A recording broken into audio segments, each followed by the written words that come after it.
Well, here we are, the long-awaited episode 59, covering most of April 1990. Perhaps the biggest episode of Chrontendo ever. And by biggest, I mean in terms of length, not in the quality or the importance of the games. No, we really got a lot of stinkers today, but most of the games are interesting in at least weird ways. Episode 59 is anchored by 3 big games, all of which are fairly popular, and which I mostly dislike. And for whatever reason, I became more ambitious than normal, so the scope of this episode just kept increasing and increasing. A lot of footage was created for this video. The audio and unedited video came out to like over 300 gigabytes. So anyway, sorry if this episode is just too darn long, but let's get started.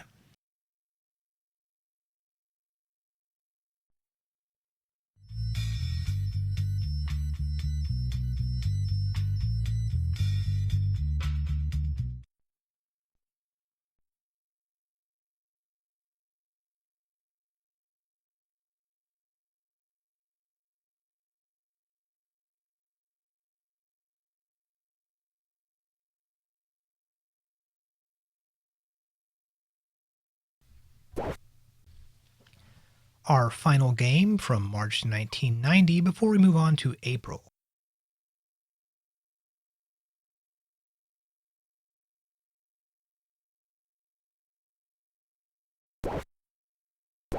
Nice shot.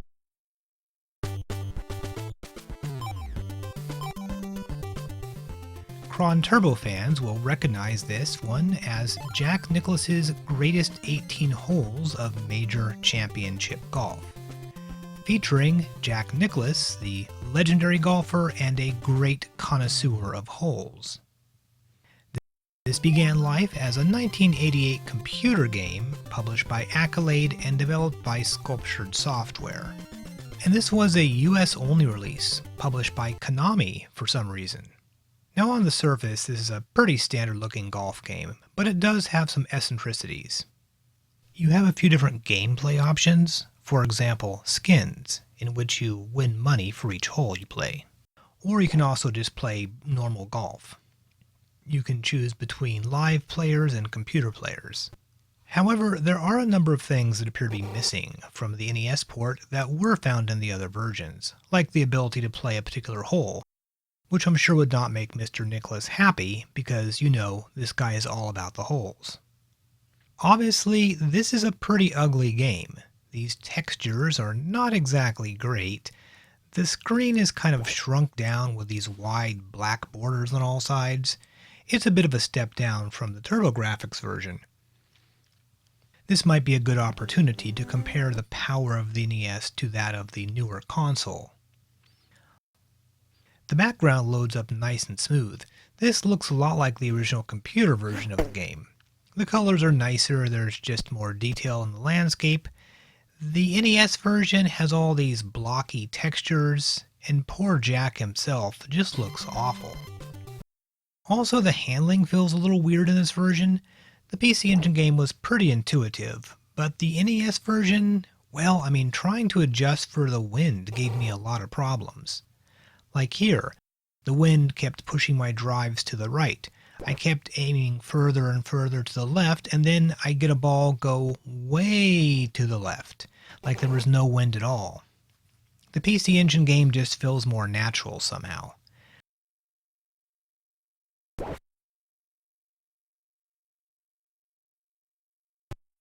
This is not exactly terrible, but the PC Engine version is simply better all around.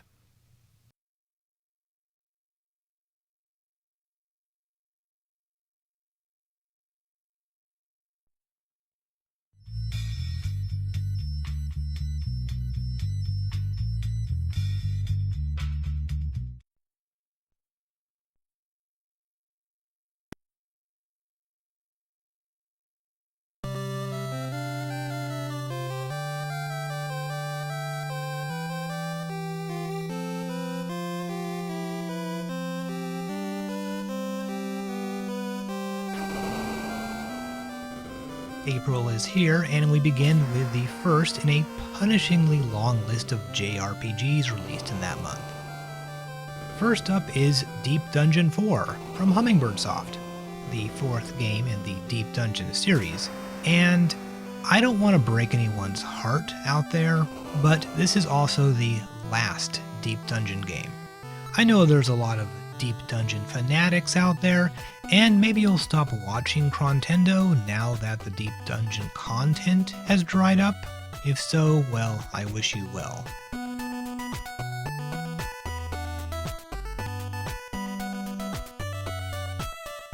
Anyway, we are blessed with an English translation of this. There actually is a little bit of a story in the game, and right away we will notice the lack of dungeons here. We're actually wandering around in a town of some sort. The Deep Dungeon games are often referred to as wizardry clones, but by this point the series is kind of converted more to like a Bard's Tale inspired game. There are multiple villages, NPCs, forests, the whole 9 yards. Since we're wrapping up the Deep Dungeon series, let's take a quick look back at how the series started, all the way back to 1986, which feels like a million years ago. The first Deep Dungeon game was released for the Famicom Disk System. It was the most basic dungeon crawler imaginable. You wandered around in a nondescript neon green dungeon looking for loot and fighting bog standard RPG monsters. Each new game in the series changed the formula a bit, and by Deep Dungeon 3 you actually have multiple party members and character classes.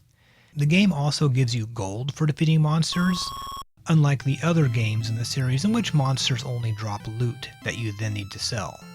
Deep Dungeon 4 simplifies a lot of the game's mechanics. You are back down to one character and there's no longer any sort of classes. Your character is totally non-customizable. Your stats and magic automatically improve when you level up, just like in the Dragon Quest games.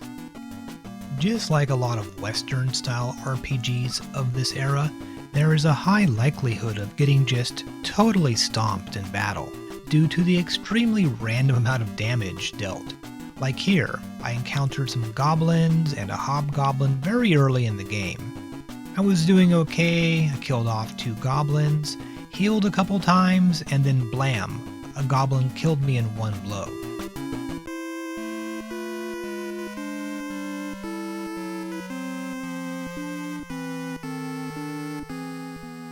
There is a bit of a plot in this game, and there are quite a few NPCs that you need to talk to. This guy gives you a mission to fix the water supply. You need to stomp around in this forest until you find a dragon who's stuck in the reservoir or something. One thing to note, the maps are pretty large and very easy to get lost in, and there's not like a whole lot of distinguishing features in the terrain, so this is very clearly intended to have the player draw out maps by hand while exploring.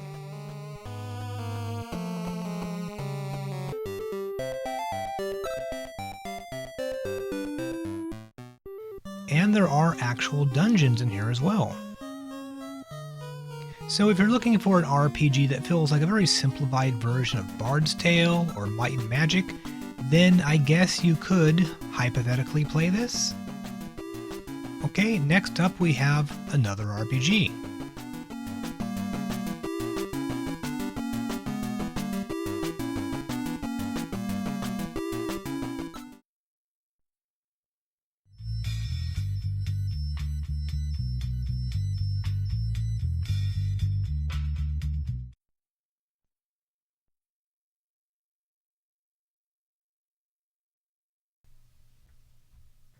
Oh lord, here we go. RPG number 2. Digital Devil Story Megami Tensei 2, published by Namco and developed by Atlus. This is of course a somewhat belated sequel to the first Megami Tensei game, released in 1987. We'll be looking at a partial translation for this game, which will make it somewhat easier to play this thing. Still, the experience is going to be less than optimal. I dig the ominous music here.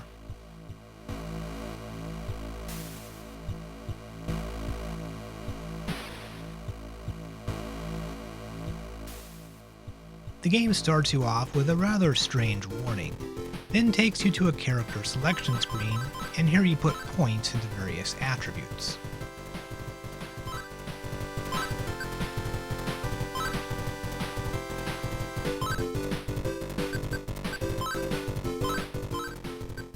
Once you're done, the game starts and wow, you look like a total dork.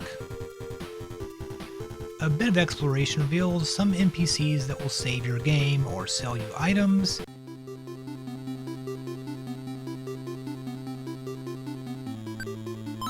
You are told you will need to kill Taurus, or the Minotaur, as we would normally call him. Another NPC will inform you that you're in Daedalus Tower.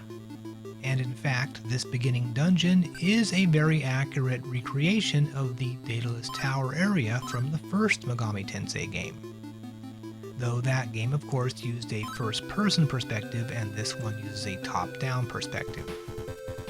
So after buying some equipment, you head on down one floor and begin exploring the dungeon, where you'll encounter some entry-level Megami Tensei monsters such as the slime and the pixie. However, I was unfortunate to immediately encounter 5 will-o'-the-wisps, and poor Susie got killed. This means I had to trek back up to the top floor to heal and revive her. Now this guy here is also where you go to fuse demons together.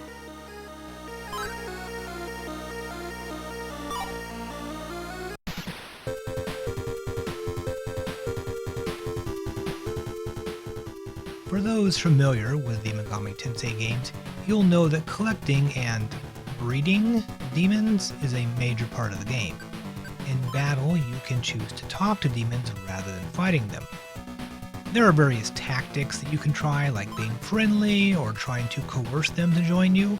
Sometimes this works, and sometimes it doesn't. Now once you have some demons in your party, you can summon them during a fight. And you can give them to this guy to fuse. Doing so will sort of smash the demons together into a third demon, which is usually more powerful than the parent demons.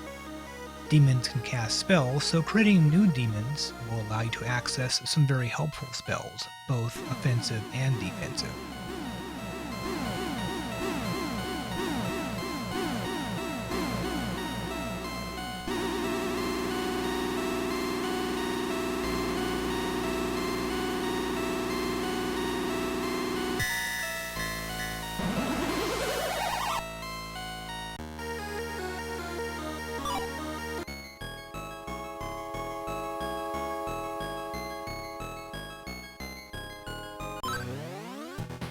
So once you've leveled up enough and you have a couple strong demons on your team, it's time to fight the Minotaur, who is a bit scrawnier than expected.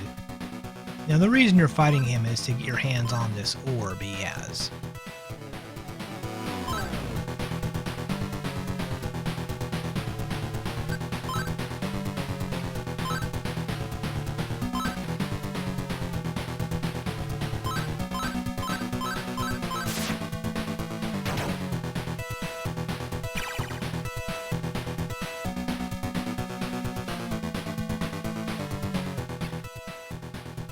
Once you've taken care of him, you need to give this orb to a statue in another part of the dungeon, and then a plot twist.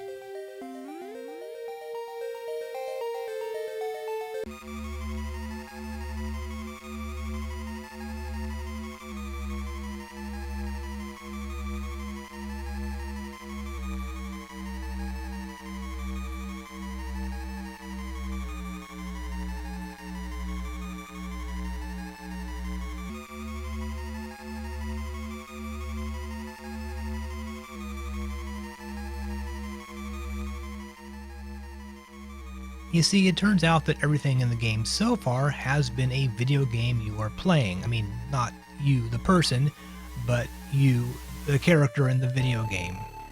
Though this is something that would have been revealed earlier if you had died in the Daedalus Tower.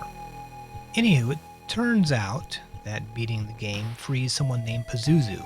You might remember him from the Exorcist movie, and you are granted the ability to summon demons in real life.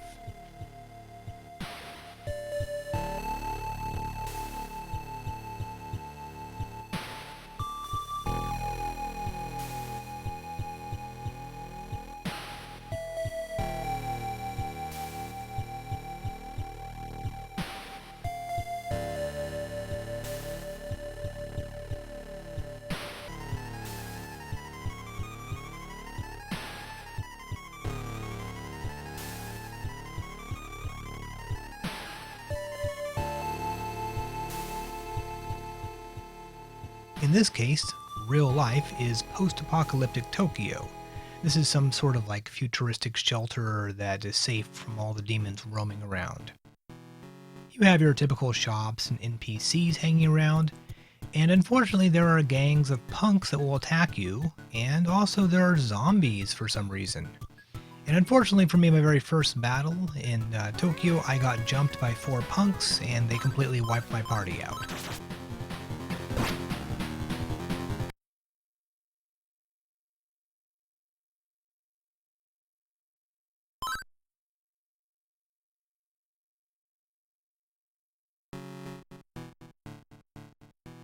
In addition to money and experience, you also get magnetite, which is used whenever you summon a demon.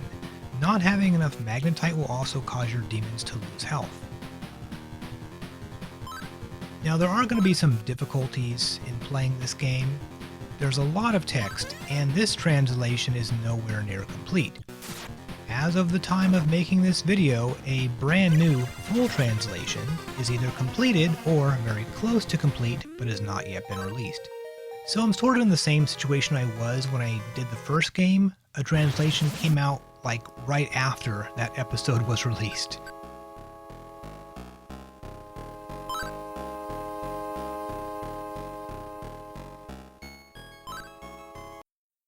At the moment, the best way to play this game might actually be to skip this and instead go for the fully translated Super Nintendo remake.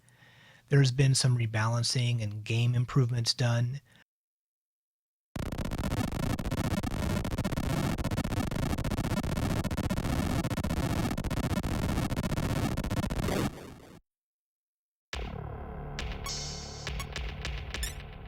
But, you know, I really don't like the way this version looks. It's been redone to look like the Shin Megami Tensei games, and it feels like blander to me. The demons kind of lack the character of those in the NES version. So a few other things about this. The music is really great for one. Namco used some fancy memory mapper chip that allowed for additional sound channels.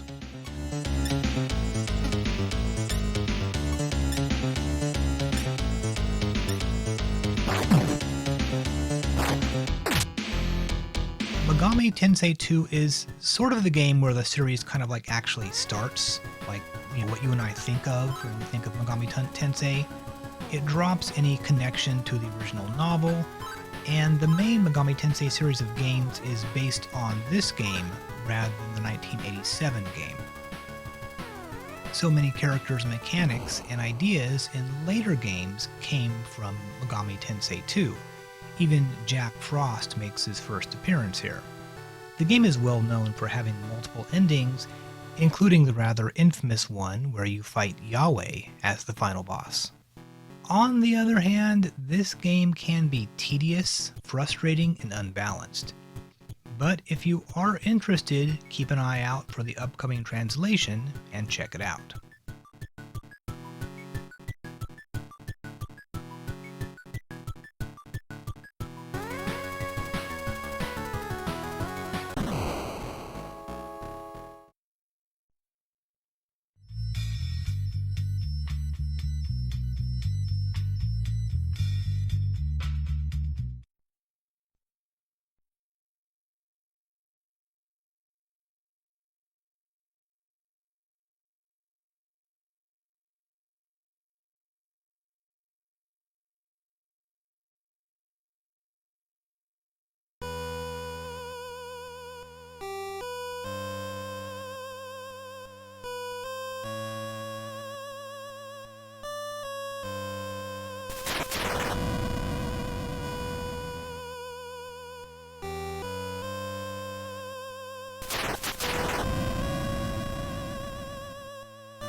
One of the 3 big games this episode, we have Ninja Gaiden 2, Dark Sword of Chaos. Released in April in Japan as Ninja Ryuukenden 2.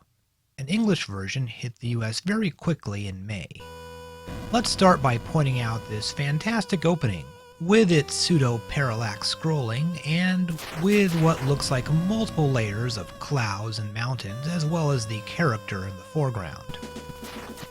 Now, Ninja Gaiden is one of the most cinematic video games made, by which I mean the game's story is laid out in many long cutscenes. And these cutscenes are very talky, and outside of these cutscenes, virtually nothing happens that advances the game's story. As you might recall, in the first Ninja Gaiden game, Ryu defeated Jackie O, and now Jackie O's boss, Ashtar, is plotting something. Ashtar is one of those villains who just stands around brooding and going, yes, everything is going according to plan, right up to the point where they get their asses handed to them. CIA agent Irene, who Ryu has the hots for, reappears in this game.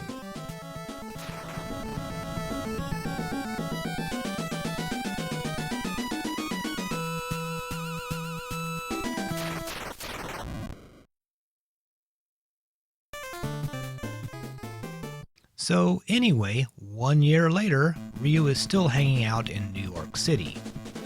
The handling of Ryu is a little different here than in the first game. The A and B buttons are still for attacking and jumping, and of course Ninja Magic reappears as well. And this time all the power-ups and such are contained in these floating red spheres. In the original game you had to break candles or lamps on the walls to get power-ups, so there was a bit more of a Castlevania vibe when it came to collecting power-ups in the first game. The timing when it comes to hitting the spheres with your sword is actually pretty finicky and takes a while before it becomes second nature. Now there is one new and very helpful ninja magic power you can get, a duplicate or shadow ninja that follows you around at a slight delay. The manual awkwardly calls this power, quote-unquote, splitting your body. The great thing about the Shadow Ninja is it's capable of attacking but cannot take damage itself. Learning to effectively use the Shadow Ninja is enormously helpful, and it's also something I never really got very good at while playing this. The first boss, Dando the Cursed, is far and away the easiest. You just attack and then jump on a wall when he charges at you. After each boss battle, you'll get a cutscene, and there are many cutscenes in this game.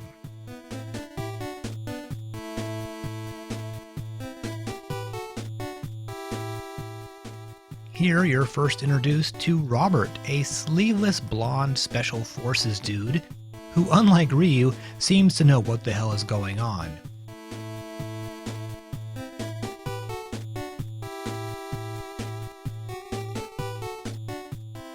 It's actually kind of funny how clueless Ryu is in this game.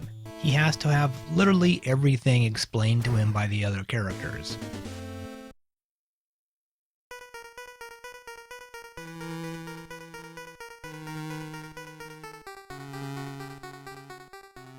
Second stage begins with a short train ride to the mountains. Such favorite enemies such as the eagle reappear, and you then ascend the mountain in a snowstorm. And here the game deploys a rather clever gimmick. The wind pushes you back while blowing against you, or pushes you forward if it's blowing in the direction that you're moving. So you need to factor in the wind when jumping across these chasms. If you jump against the wind, you'll not be able to jump far enough and will fall to your death. Another thing, Ninja Gaiden 2 has a timer, and the timer is actually kind of brutal. You really cannot dick around in this game. While fighting the second boss, Baron Spider, whose backstory in the manual is almost identical to Spider-Man's, when fighting him I came within 3 seconds of running out of time.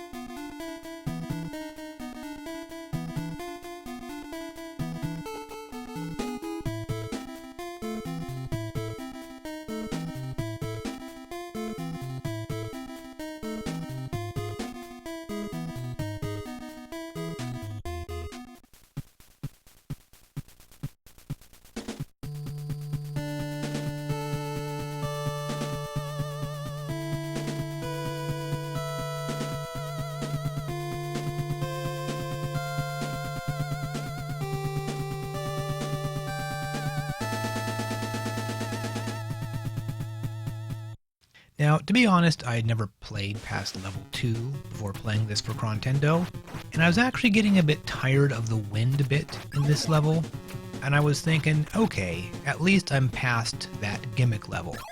However, it turns out the joke was on me. Ninja Gaiden 2 is full of gimmick levels.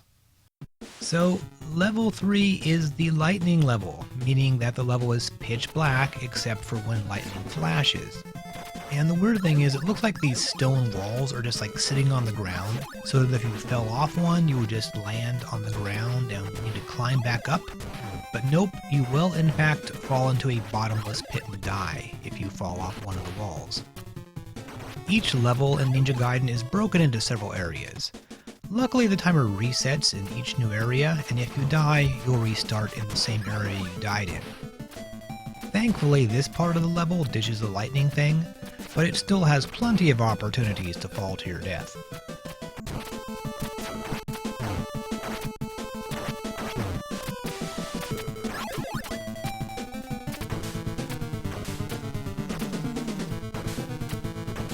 Boss number 3 is a robot named, well, according to the manual, he's named Funky Dynamite.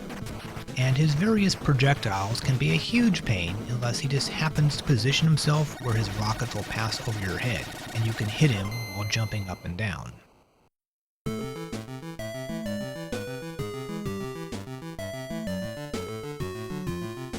So you've rescued Irene from Funky Dynamite, and then Ashtar turns up and makes fun of you. At this point, the cutscenes start getting longer and longer, and more dialogue heavy, and there's often a long cutscene at the end of a level, and then another cutscene at the start of the next level.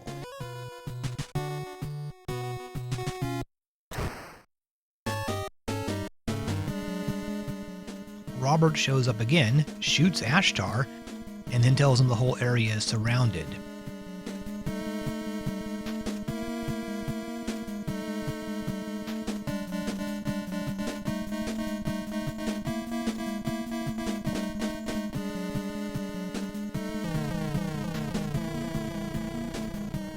So Ashtar takes off with Irene.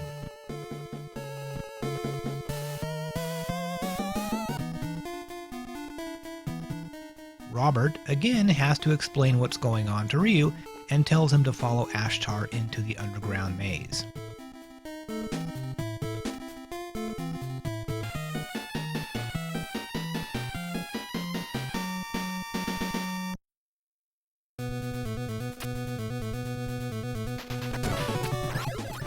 The underground level, despite being decked out with fiery pits everywhere, is not that bad at first.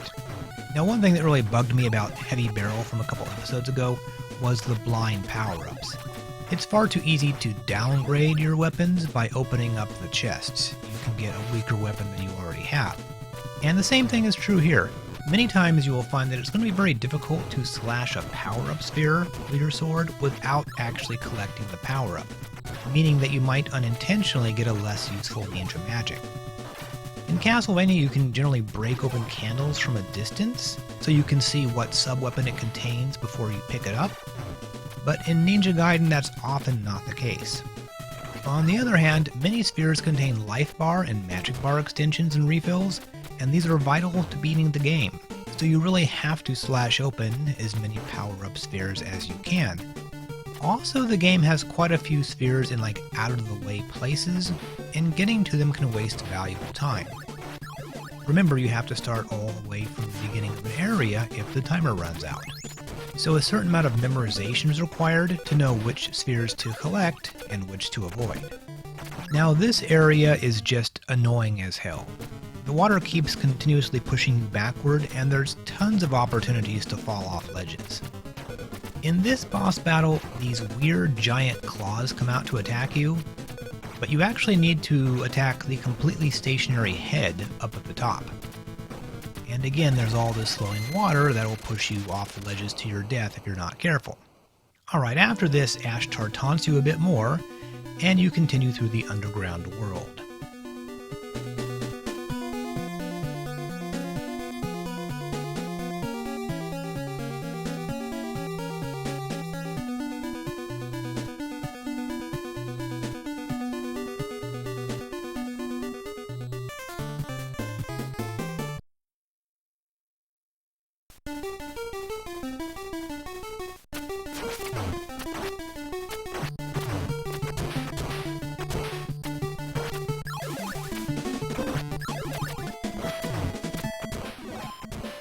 This part has lots of spikes and fire, and you might be hoping that the gimmick levels are over, but then we get to an ice area. And in games like Avoid the Noid, ice levels are obnoxious, but in Ninja Gaiden, they are just plain sadistic.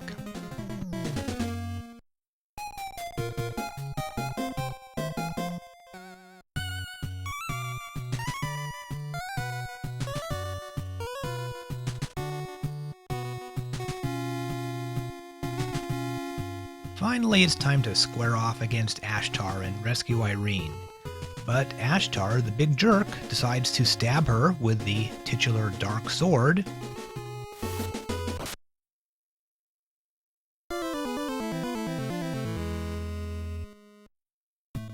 And, oh, this part looks kinda dirty.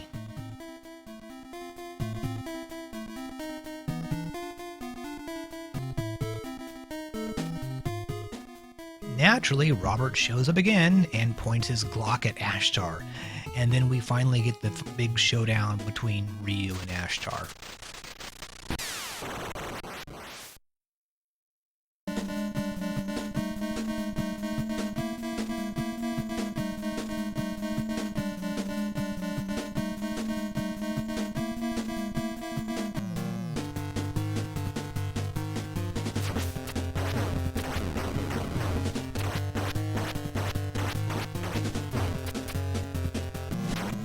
Pretty much all the battles are much easier with the Shadow Ninja duplicates, since they allow you to damage a boss while standing out of harm's way.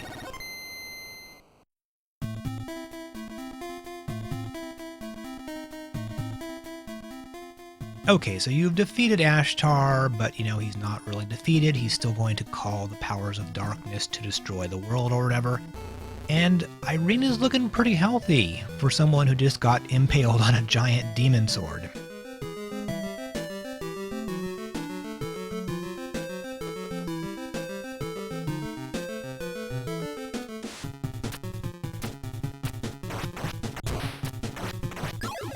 At this point, the game switches it up a bit with a very short post-boss area, leading to this impressive reveal of Ashtar's castle.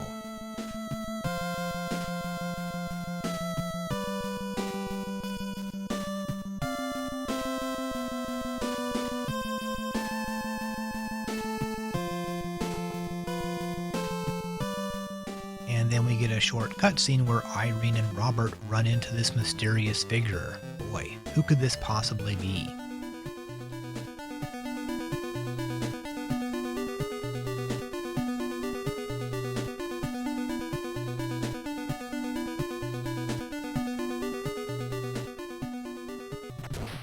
Now the run up to the castle is pretty straightforward. No gimmicks, but it's still packed with tons of annoying enemies. I mean, if you've played Ninja Gaiden 1, you kind of know how this game operates. Multiple enemies will attack you at once, often pushing you back, causing you to hit other enemies. The game, as I mentioned, is pretty damn sadistic. Now this boss right here drove me crazy. There's two of these guys, but only one can be damaged. Those of you with good memories will recognize these guys from the first Ninja Gaiden game. They were the boss of the 4th level.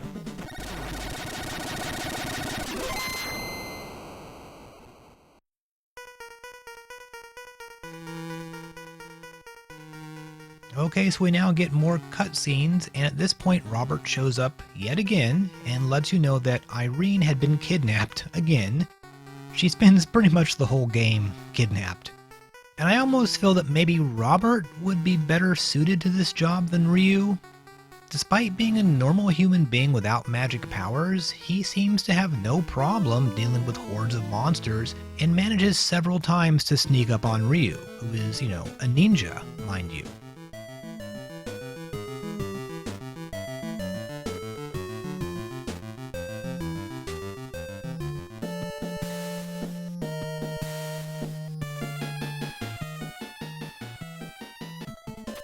Oh good, we are finally at the 7th and last level, which is just non-stop Ninja Gaiden style bullshit.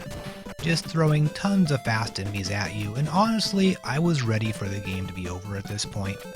A number of people feel this is easier than the first game, and yeah, they did change some things, like for example Ryu's climbing ability. You can just climb up walls now without having to like jump back and forth from one wall to the other. And if you die during the final level, they don't send you all the way back to the beginning of that level. But despite these changes, I still found this game to be like, I don't know, absolutely exhausting.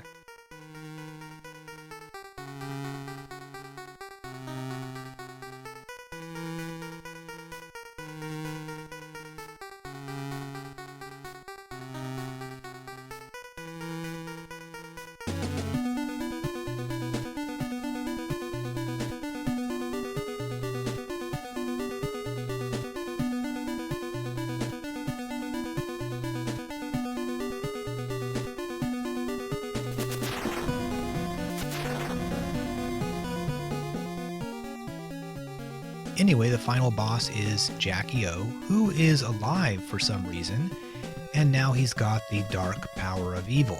The final boss battle is a three-parter. Oh boy.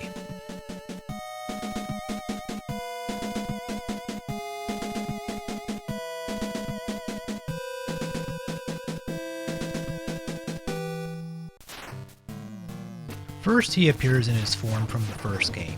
He flies around and you stab him or use your ninja magic on him. However, you don't get any health or magic refills, so you're going to have to play a bit cleaner than I did here.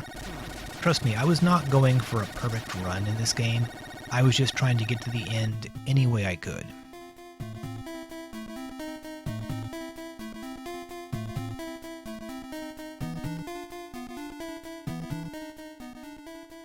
Okay, so here's another cutscene. And damn, that's a lot of blood. How did this thing get a Nintendo seal of quality? The blood awakens the sword.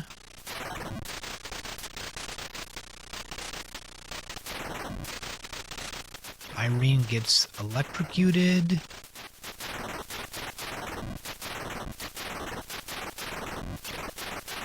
Jackie-O comes back to life, and Ryo remains very confused.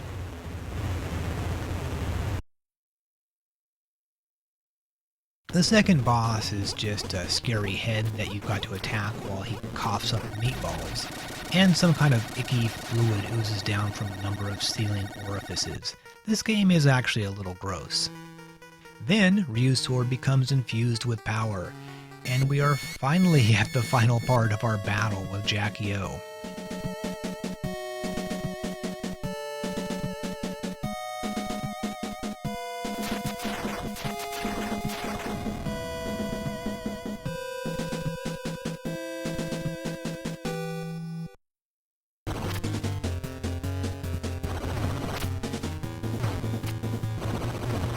You must stab his face while avoiding his hands and the stuff that he spits at you.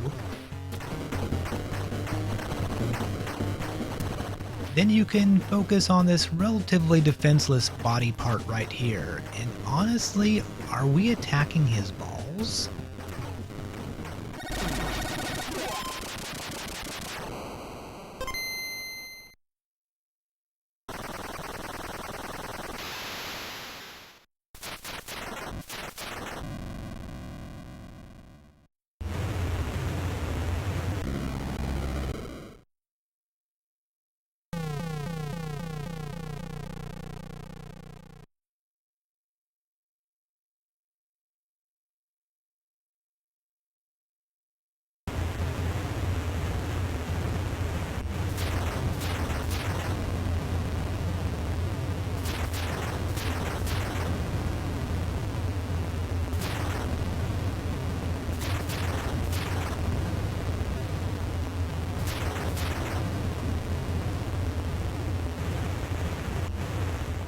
Now that the evil forces have been defeated, we see the evil castle.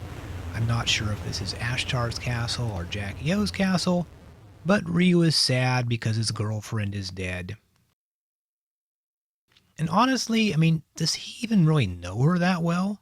I mean, they hung out a bit in the first game, but were they ever, like, officially even dating? Either way, Ryu's sword brings her back to life and we get a happy ending. In a lot of ways, Ninja Gaiden 2 is a major accomplishment. Its use of cutscenes was pretty much unprecedented in scope for an NES game. On the other hand, the cutscenes have almost nothing to connect them to the actual game. It's like the story stops after each cutscene. Ryu then runs through a gauntlet of enemies who never appear in the cutscenes, and then we get more cutscenes in which the plot is moved along by Ryu and Ashtar yakking at each other. Another thing that bugs me is how weirdly random the normal enemies are. A typical level will contain mundane animals like bats, eagles, giant spiders, but also various demon-like creatures, not to mention Jason from the Friday the 13th movies, camouflage-wearing army guys, and a number of weird things that I can't really tell what they are. It almost feels like a bunch of rejected enemies from other games were all kind of like tossed into this one. On paper, this game seems very cool. I mean, the music is great, the visual design is excellent, it has so many great textures, most of the bosses are like these huge multi-sprite behemoths, yet I just hated playing this thing. I mean, it felt like a chore to me. I understand a lot of people love this game, but for me, I don't know. After this, of course, Tecmo would release Ninja Gaiden 3, and then a few handhold games and a Master System game, but the series otherwise was ignored by Tecmo for an entire decade, until Ninja Gaiden for the Xbox came along, which, might really be the only Ninja Gaiden game that I actually like. So let's continue on through April with some less memorable games.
Here's an odd one, Ultraman Club 2 from Bandai, developed by a short-lived company called Interlink.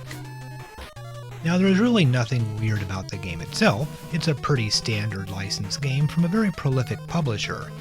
Just like the last Bandai game we covered, the Akuma-kun game, it is a quickie RPG cash-in title.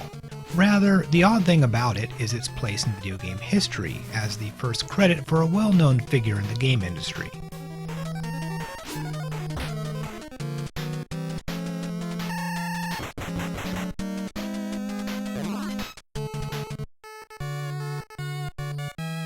So your first impression is probably going to be that this looks really trashy. This is a pre-credits prologue in which Ultraman fights some monster dudes and gets knocked out.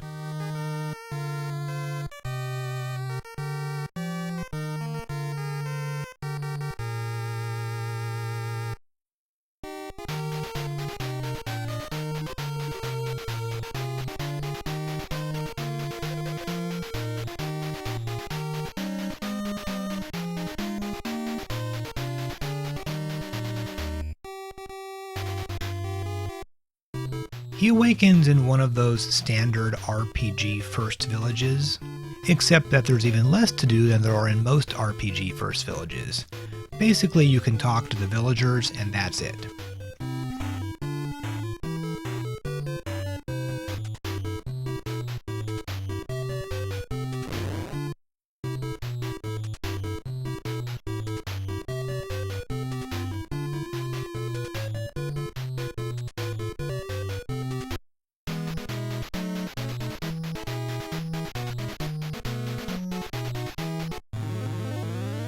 Now as far as RPGs go, Ultraman Club 2 is pretty stripped down. There's no armor, weapons, or even items to buy. It's clearly aimed at a younger audience, and the game is relatively short. That doesn't mean it's easy though. I got murdered by the second encounter and I had to restart back at the village.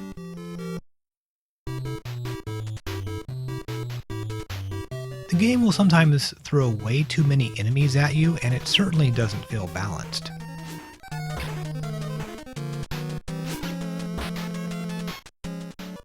Your first objective is to make it to the Ultraman base. Now, there were many Ultraman TV shows and movies and such, and this game sort of like brings together characters from all those different series. Ultraman was kind of like Shazam. It just started as just one guy, and a few years later down the road there's like a whole army of them. The idea of bringing together different variations of one character is still pretty popular. For example, that Spider-Man animated movie that came out a few years ago.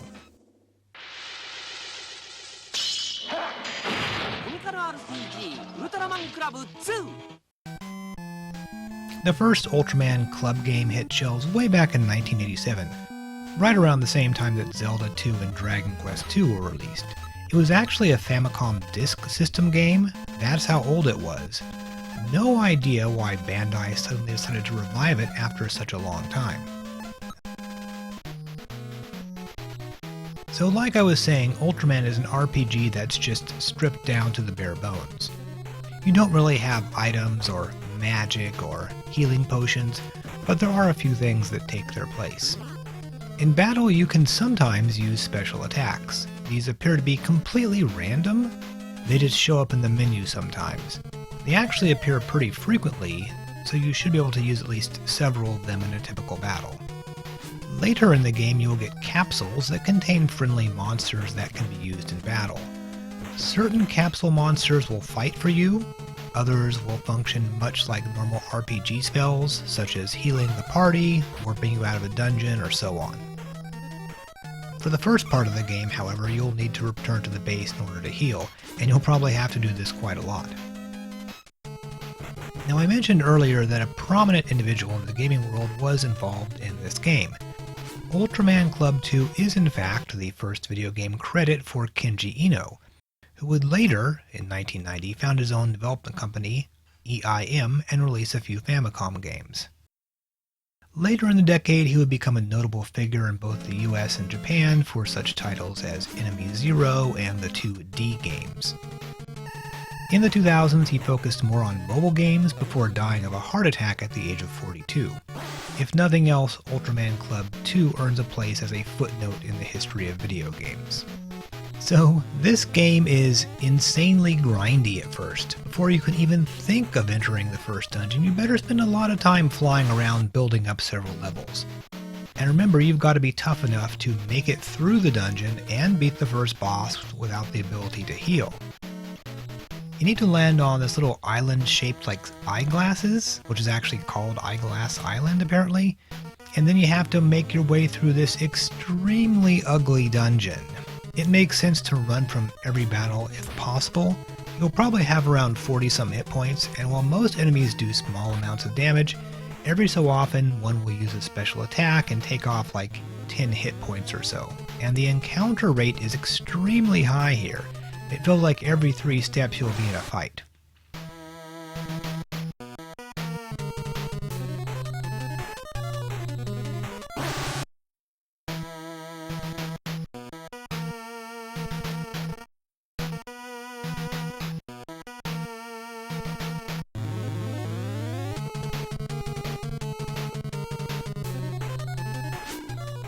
I was down to about 30 hit points when I finally reached the boss. Luckily, I was able to take him down in about 4 rounds.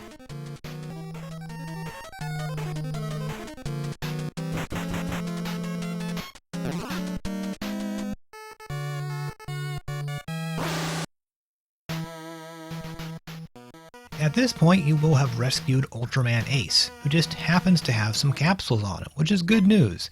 As I mentioned earlier, these are basically one-use magic spells, so you can use a capsule to warp you out of the dungeon.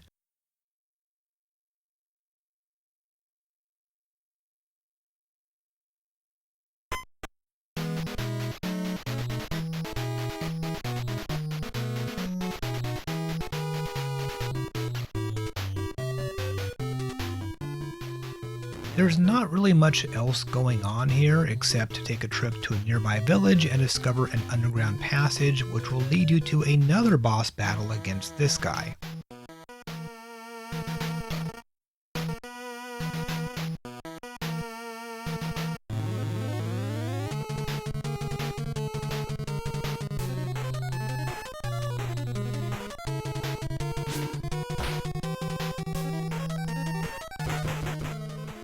After you waste him, his body is seen just lying on the floor, which is actually pretty unusual for an NES RPG.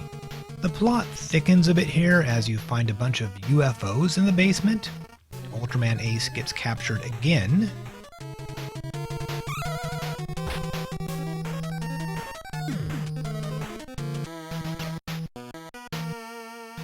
Which will lead you to the game's second area, the moon.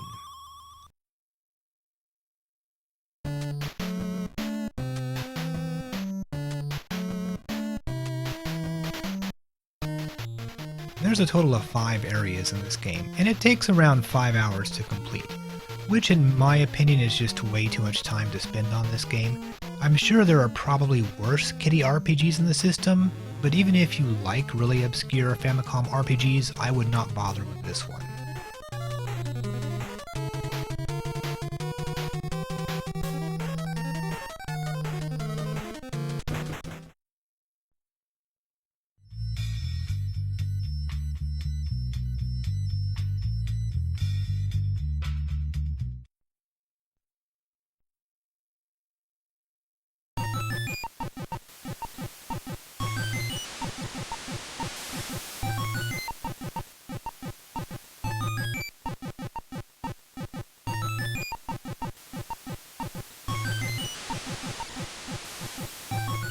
Alright, here's a piece of junk that no one knows or cares about. Gunhed Aratanaru Tatakai from Bari.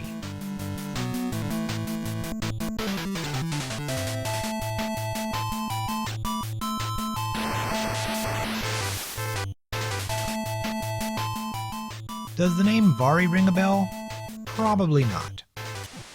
We've seen a few Vari games in Chrontendo, but I doubt you can remember a single one of them. Gunhed Aratanaru Tatakai is a tile-based strategy game adapted from Toho's 1989 live-action sci-fi movie, Gunhed.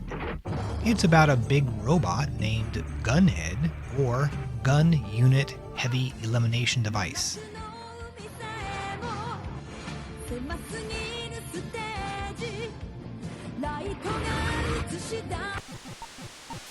Despite this game being totally obscure, someone did produce an unofficial English translation, which makes it a bit easier to play, but it still doesn't make much sense to me. Before we go any further, let's state the obvious. This is the second Gunhed game, the first being, of course, the TurboGrafx-16 title known as Blazing Lasers in the US. This compile-developed game was one of the greatest console shoot-'em-ups of the late 80s, and of course I'd much rather be playing Blazing Lasers instead of Gunhed Aratanaru Tatakai. If you want to see more Blazing Lasers, check out Chronturbo Episode 4. Gunhed the movie was apparently a pretty huge flop, so it's no surprise that this game has fallen into extreme obscurity, and for good reason. I'm sure you've noticed the music.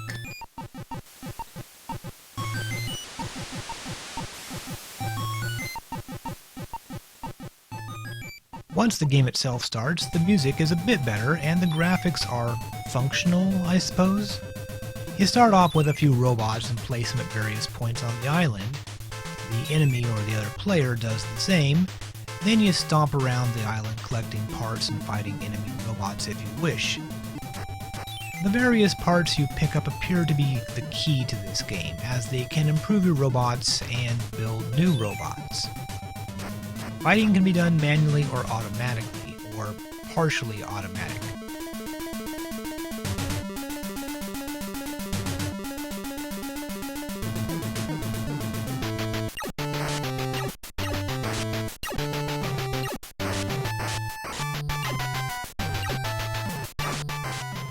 The robots all seem to have different weapons and abilities, and I got just destroyed in every single battle.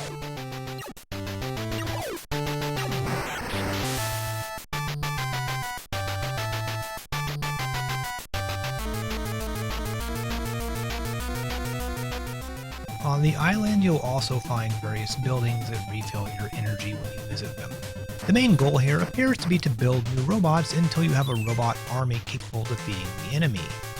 Though when I played this game, the enemy was much more successful at this than I was. But if you keep marching around the island, you'll find lots of spare robot legs and arms and stuff. Supposedly the best strategy is simply to try to avoid the enemy while building up your stock of robots. Apparently the enemy robots will start to run out of gas at some point, and then you can easily begin picking off the opposing forces. I didn't get very far into this, but it looks like the game ends with this boss battle based on this one playthrough I found online, and apparently takes around an hour or so to beat. As I mentioned earlier, this game is obscure. There's no English guides online, and on Nico I found exactly one video of someone playing this thing for more than a few minutes. Everything else is just brief samples of the game, music, and such. Alright, so we've got our super obscure game out of the way today. Let's move on to something else.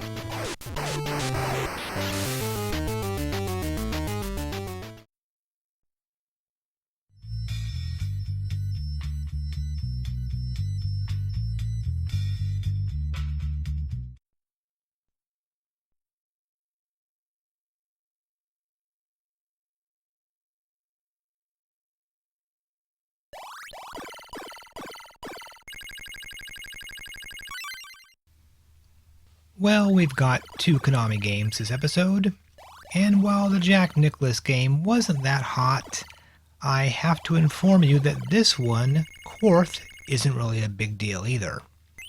So Quarth is a barely remembered actiony puzzly game. Unlike Tetris, the single-player mode isn't particularly addictive, and the various 2-player options are really the way to go. One thing, however, you can choose which level you start on. The first level is the easiest.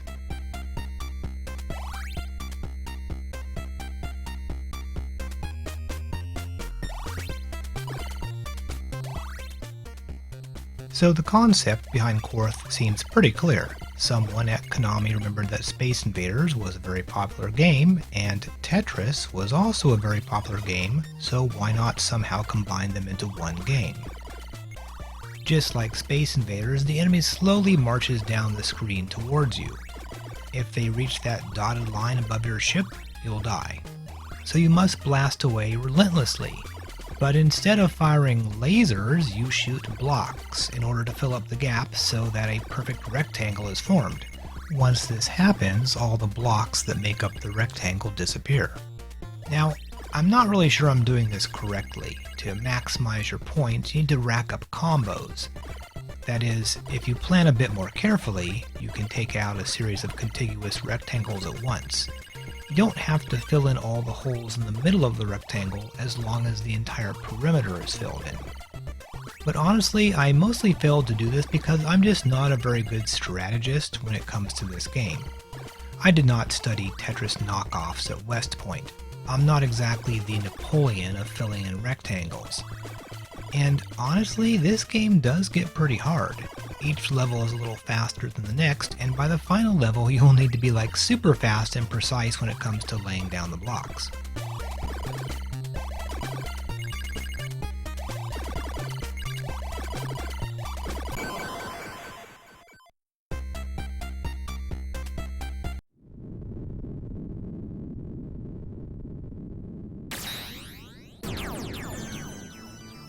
Quarth originated in arcades in fall 1989, so Konami must have really hustled this onto consoles. In the US, it was released in arcades as Block Hole. A somewhat more dramatic intro is seen here compared to the Famicom version.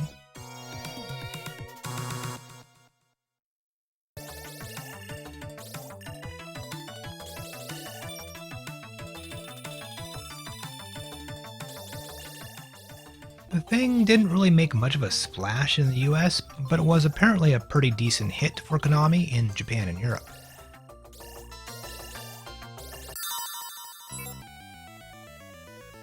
About a month before this, Quarth was released in Japan on the Game Boy. And if you've heard of Quarth at all, it's probably because of this being released in 1990 in the United States. I don't believe it was really that big of a seller, but I'm sure it scratched that Tetris-like itch for some people.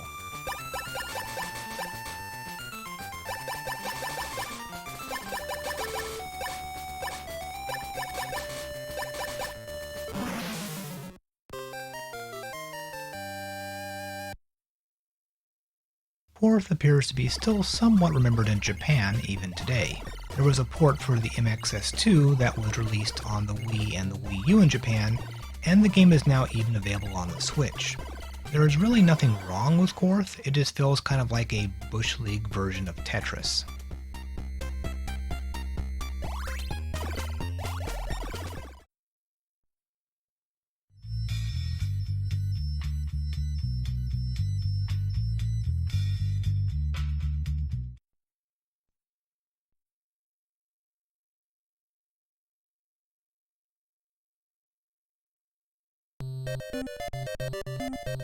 April 13th of 1990 is a somewhat cursed day.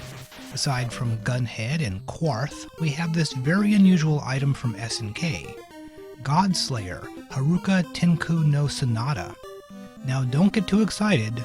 Unlike Megami Tensei 2, this is not one of those JRPGs where you fight God. I have no idea what the title is actually referring to. However, you and I know this game as Crystalis, released 3 months later in the US. So according to this game's intro, due to lightning strikes, the world ends a mere 7 years after this game was released. Apparently folks in 1997 were very technologically advanced, since they responded to this nuclear war or whatever by building a giant floating tower that will wipe out all evil.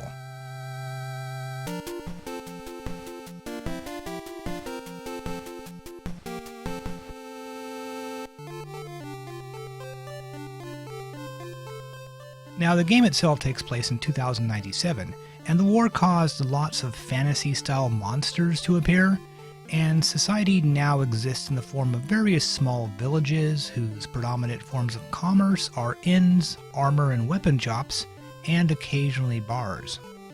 One might say the world has been JRPG-ified. Now, the manual, on the other hand, tells a slightly different story.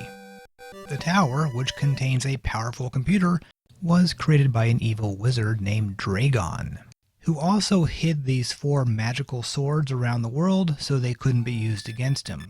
And then 4 good wizards learned of a powerful wizard who was frozen in a cave, and then woke him up so that he could defeat Dragon.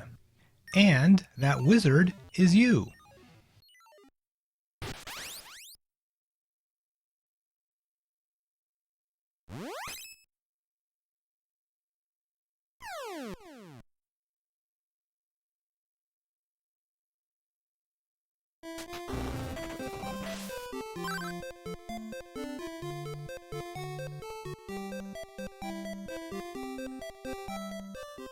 So you wake up with no memory apparently and wander around the opening village. The technology to make concrete was apparently lost in the war, so every road is made out of cobblestones.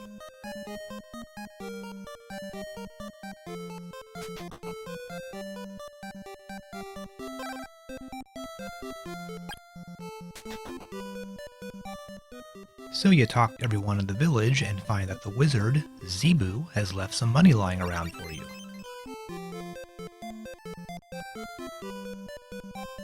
Also, this guy gives you a sword, specifically the Wind Sword, which is one of the 4 magic swords that the wizards hid. I don't know how this guy got it, but it's very convenient. Now while you're in town, you might as well buy some crappy armor.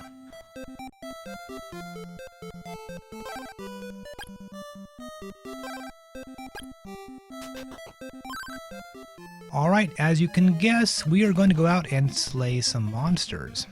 Though actually the monsters are kind of scarce around these parts. Crystalis is an action RPG, similar to Legend of Zelda, though I guess it feels more like Ys than anything else, except of course that Ys is a lot of fun, and Crystalis is not so fun? We'll see. Zebu, one of the 4 wizard guys, is hanging out in this cave. Zebu will teach you magic spells, but only if you perform some chores for him. The guy's all, "Sorry dude, I know you're the only one who can save the world, but first of all you gotta go fix the windmill.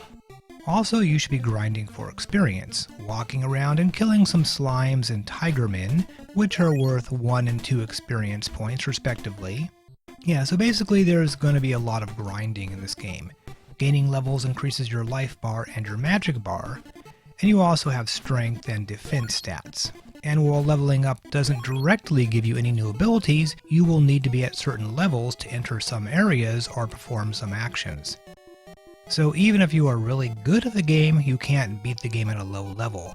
You pretty much have to level up all the way. So the windmill is pretty far away from town, and you have to go through a cave to get there. You'll find a sleeping dude. How do you wake him up? Well, the manual says the alarm flute will wake him up. Luckily, the alarm flute is sold in the town's item shop for 50 bucks. This will more than likely pretty much take up all your money. There's a lot of flutes in this game, though if we take a look at them, you'll notice that they are technically ocarinas.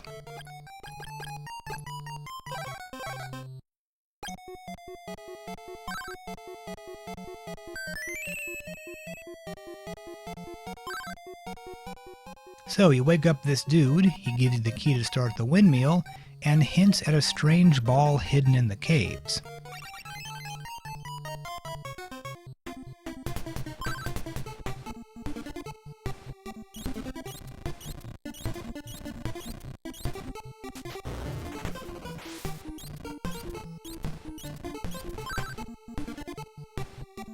As a reward, Zebu teaches you the heal spell, which the game calls Refresh.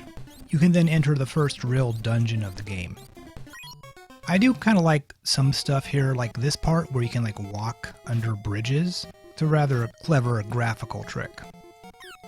One of Crystalis' main fighting mechanics is charging up your sword. Holding down the B button will allow you to unleash a powerful ranged attack, which is helpful because you can kill monsters from a distance. Once you pick up the aforementioned ball for the wind sword, you can now charge your sword up to 2 levels, which unleashes a blast powerful enough to break through certain walls. And by the way, you have to be all the way pressed up against the wall for this to work, something that isn't obvious when playing this for the first time. And this is one of the main mechanics, charging up your weapons and breaking walls. Leveling up your sword allows you to kill stronger monsters and to break through walls and enter new areas. So your goal here is to make your way to the first boss, a vampire, then of course defeat him and obtain the rabbit boots. These will allow you to jump when equipped. You see, certain areas are blocked by toxic swamps, which damage you when you walk across them. Jumping through them reduces the damage you take, so you can get to the other side of the lake alive. There are 10 different areas in this game, with each being usually connected by a small passage near either the top or bottom of the map. This area right here is number 2, Cordell Plain. There's a lot of irritating things about Crystalis, and we encounter one of those things here. Some enemies cannot be harmed by certain swords. The wind sword has no effect on mushrooms. And sure, a lot of RPGs have something similar to this, but in Crystalis it gets really tiresome, especially as you get further into the game. Also, the game is structured so that you are frequently running into dead ends until you just happen to find some particular item or person, or perform some action in order to move forward, like this swampy area. The air is poisoned, so after you've obtained the rabbit boots you'll need to then get the gas mask in order to survive this part. There's a town here, but it doesn't provide any clues as to what to do next. You can talk to everyone, but they don't really say anything of interest.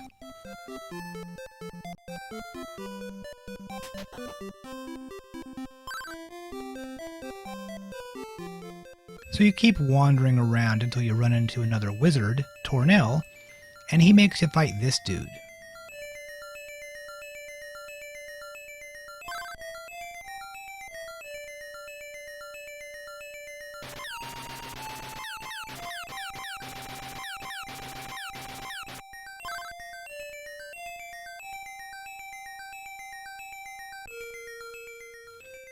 and then he says to look for the tornado bracelet and gives you the power of telepathy, which according to the manual allows you to talk to animals, or communicate with wise men and sometimes hear hints about the story.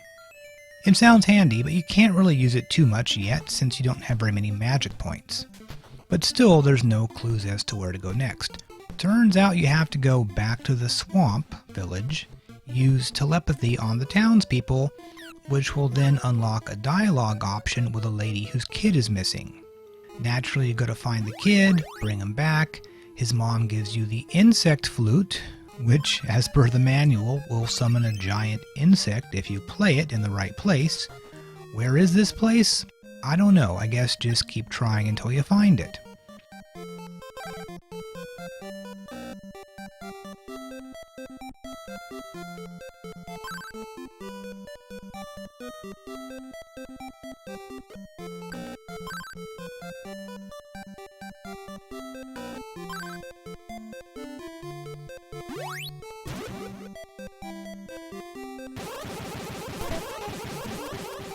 Once you find the right spot and you kill the giant beetle, he will drop the ball of fire, which will power up the Sword of Flame 1 level.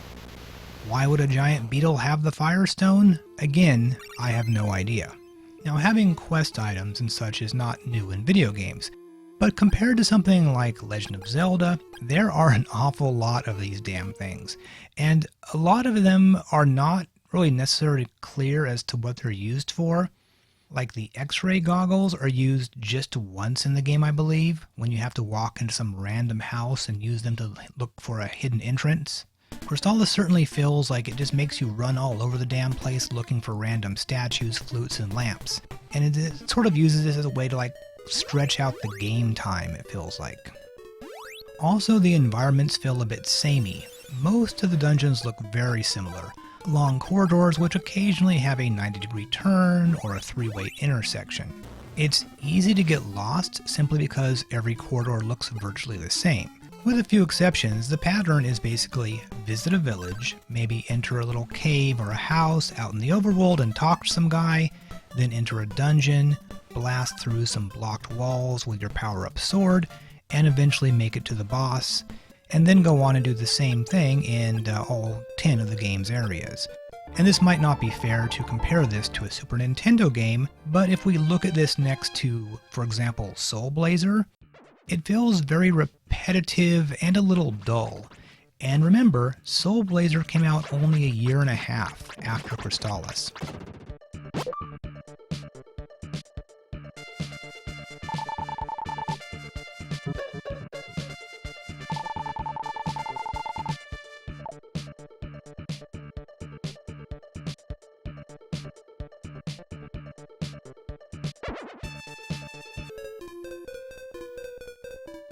Anyway, in this mountain level, we seem to have learned that Dragonia is not just a person, but there's some sort of Dragonian empire who's imprisoning people, and you'll encounter Dragonian soldiers more frequently in the game going forward, though they don't appear to be any smarter than regular monsters.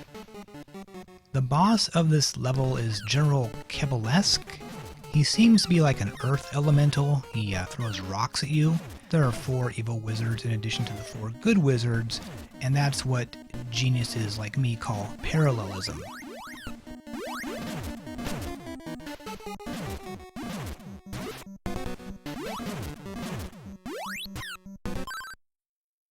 Defeating him gives you the Flame Bracelet, which is what lets you power up your Sword of Fire all the way.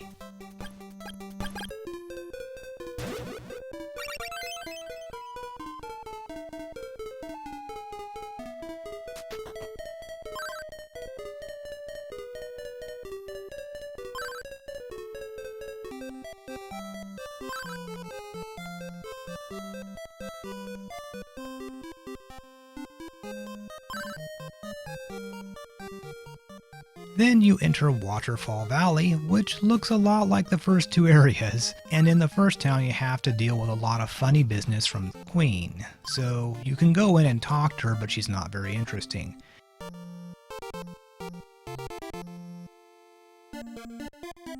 There's also a fortune teller in town who tells you to talk to the Queen.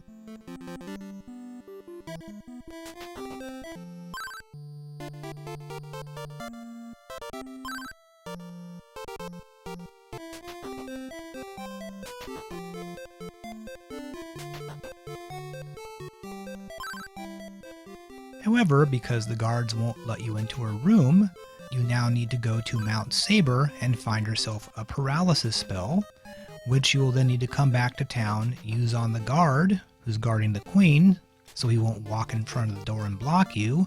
But the queen is gone, and there's a cave with an underground river behind the throne room. And here's an example of the game's logic really bugging me. I mean, you have rabbit boots, which allow you to jump, and in the last level you use the boots to get past these ice slides. And so naturally I figure I'm going to use the boots to cross this narrow part of the river, right? The way the river gets like conspicuously narrow right here, I mean, this must be a crossing point. Well, it turns out it's not. Now, if you go talk to the fortune teller again, she'll say, once again, go talk to the queen, who now has returned, and mentions a cave. But the cave she's talking about is not the cave behind her room, it's the cave behind a waterfall. And this whole section is totally ridiculous, as it mostly just involves you entering and exiting the castle multiple times. So of course you head on out to the waterfall cave, and in this cave you find some people turned to stone, and there's also Medusas who will turn you into stone. However, here you do finally find sword number 3, the Sword of Water. Now to do this you have to go through all these steps. I mean, you can't directly go into the waterfall cave, because these guys are turned to stone and will block your path if you didn't obtain the magic flute, or rather the magic ocarina, I guess, that the queen gives you. The whole thing feels like you need to be either using a walkthrough, or just be a kid who's going to play this thing for like months trying to figure out how to beat the game. And that's kind of the problem with this sort of game. As an adult, you just don't have the patience for this kind of nonsense. And yeah, this is pretty typical of quite a lot of old NES games. I mean, they don't all hold up the same way that like Super Mario 3 or Super Metroid or Symphony of the Night does. Crystalis is just so formulaic and just doesn't have enough good parts, I guess, to make it worth your time, in my opinion.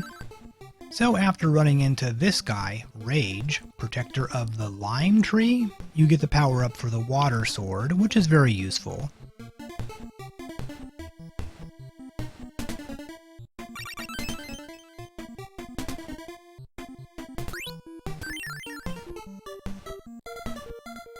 And also someone named Messia appears and then vanishes.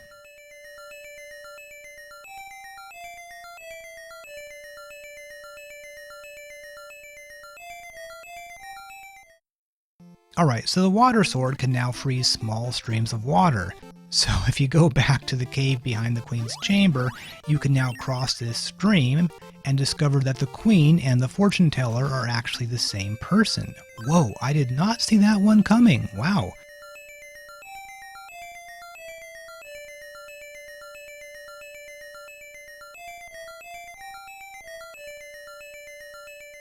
Anyway, she'll teach you magic spells if you run some errands for her first. On the way out, you need to give a healing item to a dolphin who will help you out later.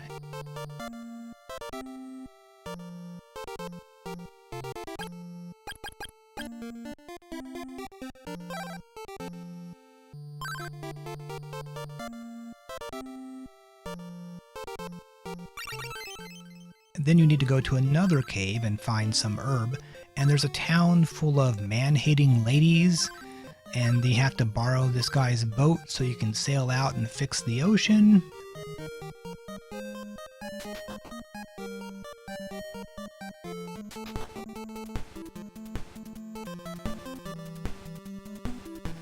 The ocean is angry. And of course, all of this means more dungeons. There's always more dungeons in this game. For me, Crystalis started getting really annoying around this point, and we're not even halfway through the game yet. Around this time, it seems like every other monster can inflict status elements on you, like poison, paralysis, curse, or even just turn you into stone. Luckily by now you have the recovery spell, but that does use up magic, and unlike in some JRPGs, you can't just stock up on tons of potions to restore magic points. I should probably also mention the really weird menus and controls. Now, the D-pad of course controls your character, while the B button attacks with your weapon, and A typically casts whatever magic spell you have equipped. And this makes sense, right? B is your fire button, A is your secondary button, typically to jump in action games. I mean, that's how it works in Power Blade or Mega Man or whatever. And when you have like a menu, usually B is to select and A is to go back, exit, etc. So in Crystalis, in the equipment menu, when your cursor is on a weapon or an item, pressing B does not select the item, it drops the item. A selects the item. And I swear the whole time I was playing this game, I always mixed up the two buttons. Also, I intuitively felt the start button should return you back to the game when it actually takes you to a screen where it shows you what items the buttons are assigned to. And my getting all these buttons mixed up is not just me. I did see videos of people playing Crystalis and they were always doing the exact same thing. And speaking of which, despite only having 2 action buttons, you can have more than 2 usable items equipped at the same time. So aside from a sword and magic, you can also at the same time equip a quest item like a flute, or special one-use items like medicinal herbs, or the rabbit shoes. And you can have like 4 usable items equipped at once, but you only have 2 buttons. So there were times when I equipped an item, assumed it was mapped to the A button, but then when I pressed the A button it actually cast a magic spell instead. I never really mastered the art of the equipment screens. Alright, so anyway, you just keep plugging along. There's another mountain level, but this time it's a hot mountain instead of a cold mountain.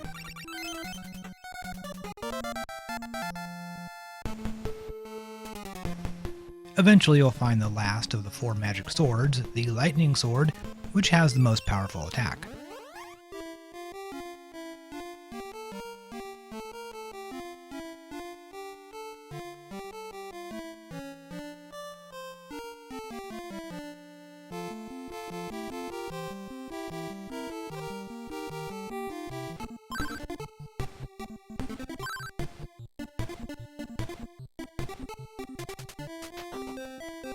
You will also venture into Dragonian territory and are about to enter this Dragonian palace, or whatever, when the town where all the good guys hang out gets attacked.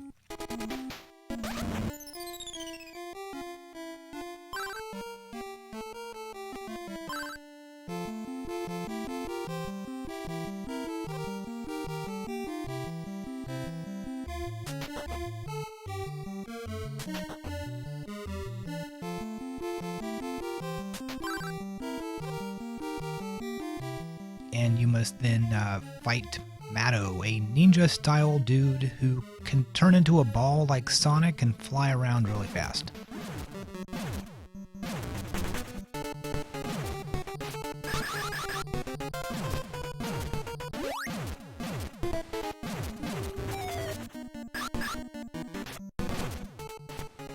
And at this point, I was like psychologically done with Crystalis. The last few areas in particular are just an endless series of giant maze-like dungeons, made all the more annoying by the fact that virtually every enemy is immune to damage from 2 or 3 elements, which means you'll need to switch swords to kill them. And unless you've memorized the property of every single enemy in this game, you will need to switch weapons often 1 or 2 times before finding the right sword. And I'll say, this particular issue is the thing that virtually kills Crystalis. By Area 3, you'll be encountering this constantly. A group of enemies come at you, you hit them, and nothing happened. Or rather, you hit them and they make like a little ching noise, like you're hitting a wall of metal or something. So you pause the game, switch swords, and attack them. And if you want to use your powered up attack, you'll also need to switch the ball or bracelet as well.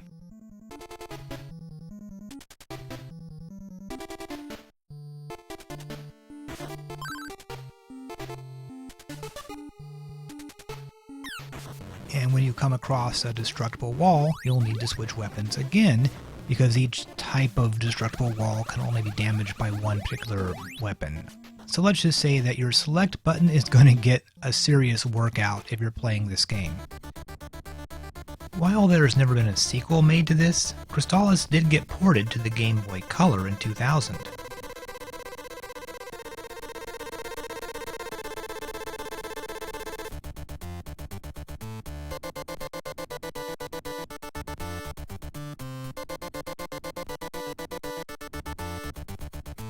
The intro is certainly more engaging, and the story is more clear, and overall the translation is better.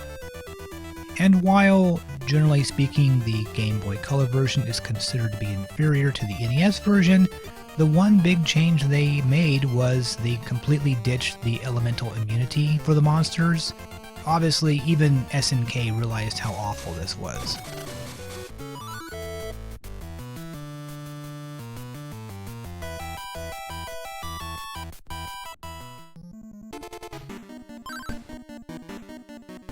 Alright, so the penultimate dungeon is a 4-story dungeon with a boss on each level.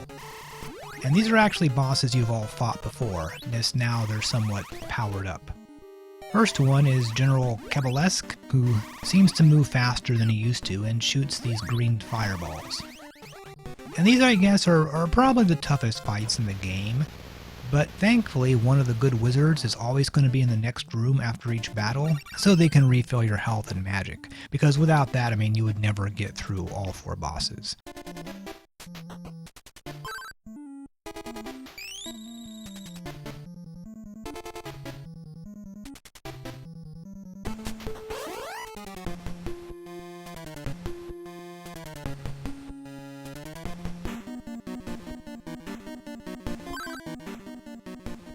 Alright, so Sabera is next, who shoots out these room-filling projectiles at you.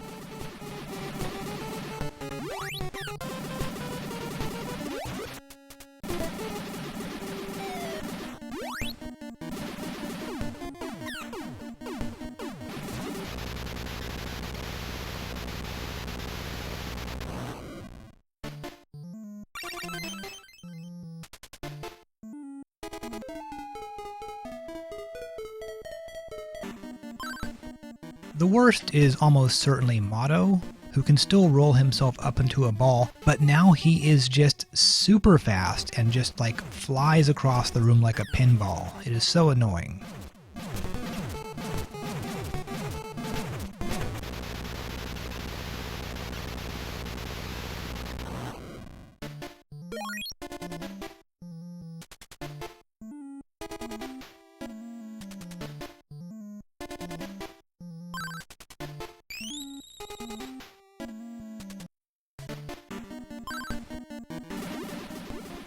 And the last one is Carmine, who once again throws projectiles everywhere and moves around pretty quickly. And what makes these fights so tough is the way the boss's projectiles will like fence you in and limit your motion, at the same time the boss himself is bearing down on you like a locomotive. All of these bosses seem to move pretty quickly, more quickly than you.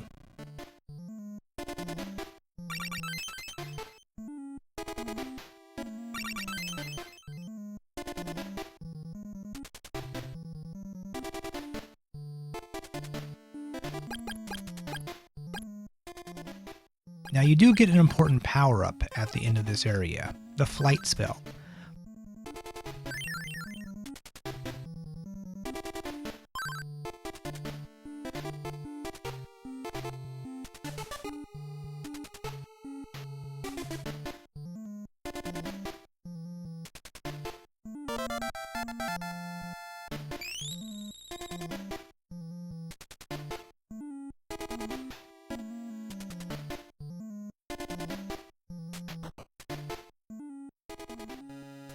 Flight might be a bit inaccurate, it's more of a hover spell, but it does allow you to get into previously inaccessible spots.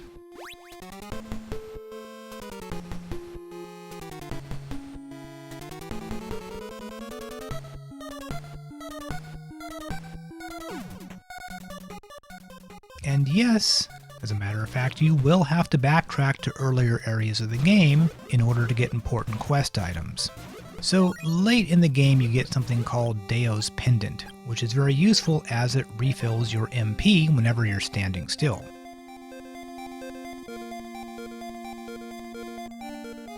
Also you will find the best armor and shields, the Psycho Armor and the Psycho Shield. The Psycho Armor will slowly refill your health, so between that and Deo's Pendant you can keep your health and magic topped up before boss fights.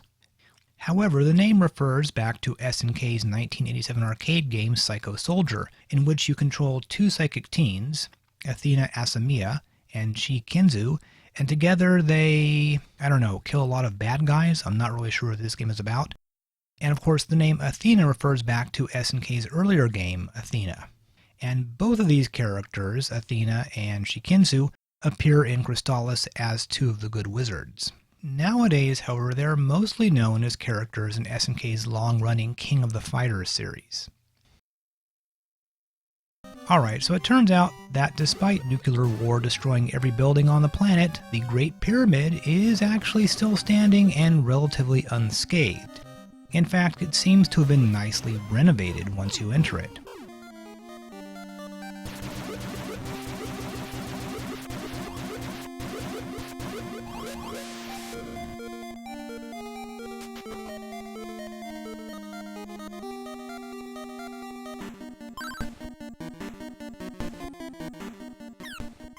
Here you will fight the big boss, Emperor Dragon, who is relatively easy compared to some of the earlier bosses. Now, I've run down a number of reasons why I don't like this game, and I'll point out one last thing. It's really damn long. Looking at video playthroughs online, it seemed like this was going to be around a 3-hour game, but in reality it felt more like 30 hours. And one review that I read estimated it as being around 25 hours, so it's pretty damn long for an NES adventure game, and substantially longer than Soul Blazer or Ys Books 1 and 2. 3 hours is practically a speed run, where you know the exact most efficient path through the game and you never get lost in dungeons and never accidentally fall into one of the many pits that litter the dungeons. As for myself, I spent a substantial amount of time walking through the many identical looking dungeon passageways and getting completely lost. Now, I apologize for making this segment so long, but Crystalis caused me a great deal of misery, and I wanted to make sure that you guys suffered a bit too. Anyway, you have to enter the back door for the Great Pyramid in order to get to the pyramid's basement. And, oh yeah, I forgot to mention this. You need to have collected 2 special bows to get past this wall. And I feel bad for anyone who got to this point but didn't get both bows, which is quite possible because you actually have to go back to an earlier level to get the Bow of the Sun once you've obtained the ability to fly.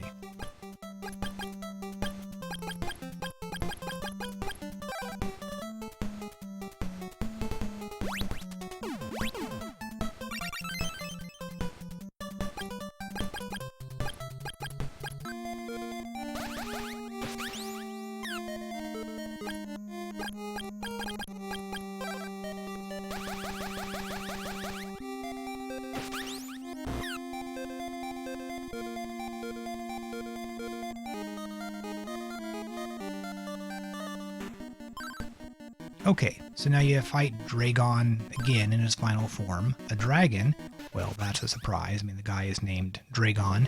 But you know, this guy isn't actually very tough. You just use your level 3 lightning attack a few times.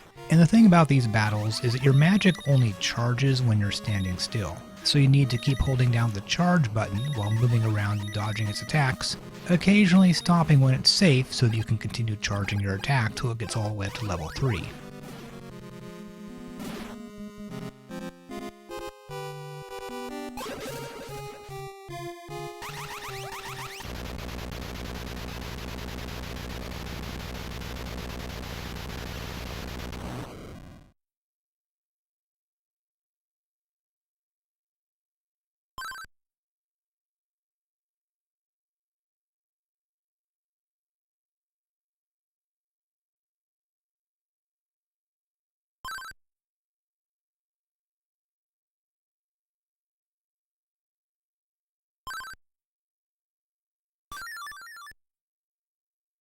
But even then, it's still not over.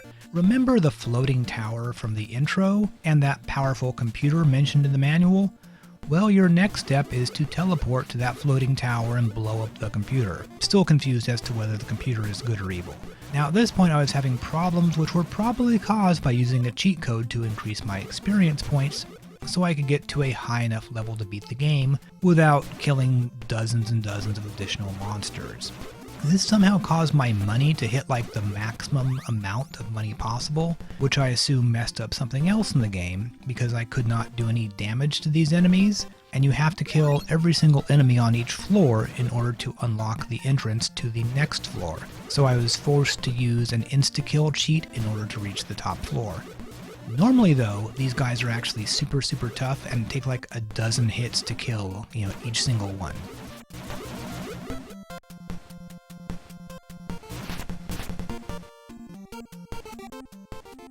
And then your 4 swords merge together into the more powerful Crystalis sword. The computer then goes all Danmaku at you, and you shoot him with your charged up sword a few times. The weird thing about Crystalis is that in theory I like stuff like this, but just everything felt off somehow. It felt too long, too repetitive, too many items to collect. Giving the sword's elemental properties sounds kinda cool, but it ends up feeling like a chore more than anything else.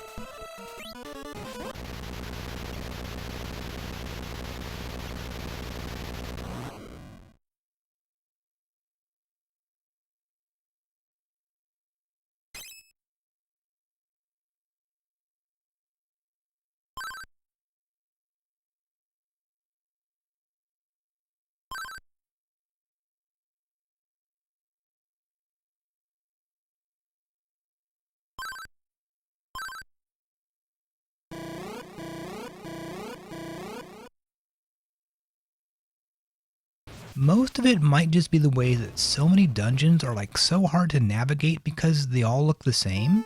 Dragon Quest IV was a game with tons of dungeons, but they threw in some very creative ideas for their dungeon designs, like the giant bronze statue, or that big tree that's in like the elf village. Even a lot of parts of the overworld in this game look very samey. Maybe a world map would have been a good idea, or a map in the manual. I feel like I spent a lot of time just kind of wandering around looking for something but not really knowing what. I mean, there are worse games in this episode, but none of them drove me just batshit insane like Crystalis did.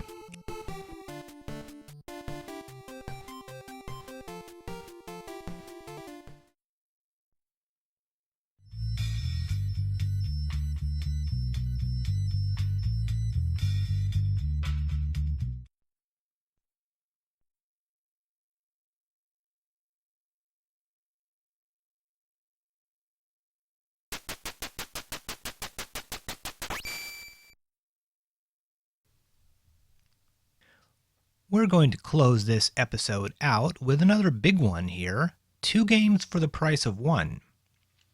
We're talking about Power Blazer, released in Japan on April 20th, 1990, which is appropriate because they must have been high as all hell when they made this game. And the second game here is Power Blade, the heavily reworked version of Power Blazer released outside of Japan. This hit US shelves around March 1991. I'm sure that most people watching this will be considerably more familiar with Power Blade than the original Japanese game, so at great personal cost to my own sanity, I have played all the way through Power Blazer, and boy, I do not like this game. Power Blazer appears to be Taito's attempt to create a Mega Man style game. We have a very similar stage select screen that allows you to choose any stage except for the final level. The levels themselves are similar in style to Mega Man, with lots of jumping and climbing ladders. Each level has you traveling from screen to screen both horizontally and vertically. And your character looks a little bit like Mega Man, obviously. Yet, absolutely everything that made Mega Man so great is missing here. For example, good controls. Very tight controls are necessary to make Mega Man playable. Power Blazer's controls are extremely finicky, especially the jumping. A number of the jumps you have to make have about 1 pixel's worth of leeway. You have to be right on the very edge of the platform to guarantee you'll make it. And part of this could be because I'm playing on an emulator and there might be a slight delay, but I recorded Mega Man 1 and 2 on an emulator and did not have these problems. I feel like I've missed more jumps in Power Blazer than any other NES game I've played. Also, there's the ladders. You must be positioned exactly in the right spot to climb a ladder. If you're not precisely in the middle of the ladder, you'll fail to grab the ladder and just fall back down again. Needless to say, both of these annoyances with both the jumping and climbing ladders were fixed for the US version. So here's the worst part of this level. If you fall on this part, you will land on a series of platforms with spikes between them. Going to the right will get you another life, going to the left will allow you to get back up. But this section just goes on and on, like literally platform after platform. It's so tiresome. And there are a lot of genuinely unfair deaths in this. Check out these jet flames. Did you see that? The flame didn't come anywhere near me. Typically, you would expect to have time to get out of the way before the flame actually touches you, but in Power Blazer, when the very first frame of the fire appears, you will die. And all of this nonsense is just on this one level. Oh yes, and also it throws an annoying bit where we need to jump on moving and vanishing blocks right before the door to the boss's room.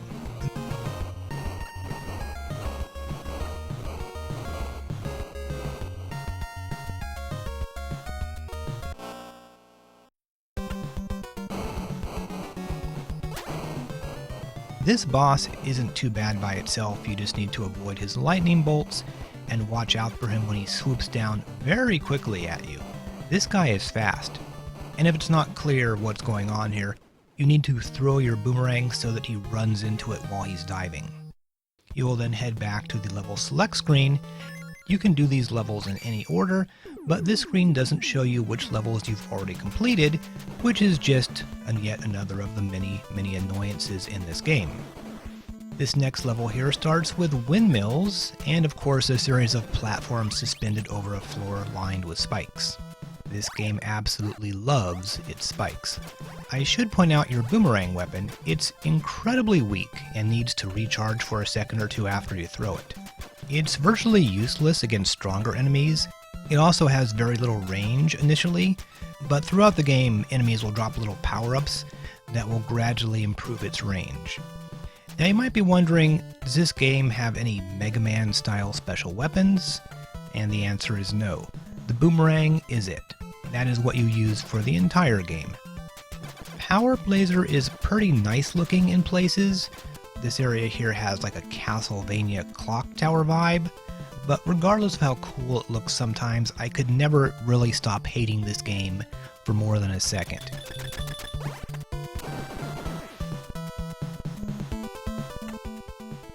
Now, Taito decided to make some changes to this game for the US version. In fact, they practically rebuilt the game from scratch. Obviously, the character has been completely redesigned, and we now have an opening cutscene which explains the plot.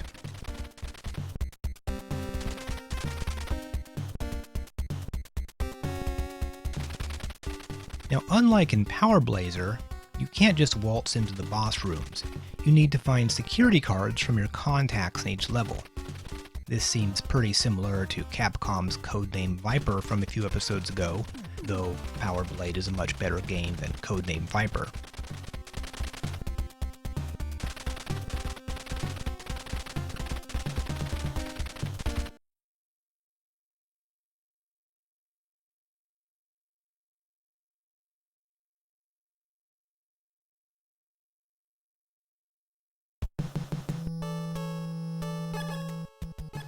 The level select screen has been redesigned, and it very nicely shows you which areas you've already completed, unlike Power Blazer. Upon starting up Power Blade, you will notice that you feel much faster and more powerful. You can easily clear most jumps. While the levels in Power Blazer are relatively short and mostly linear, in Power Blade each level has been redesigned so that you need to do some exploration.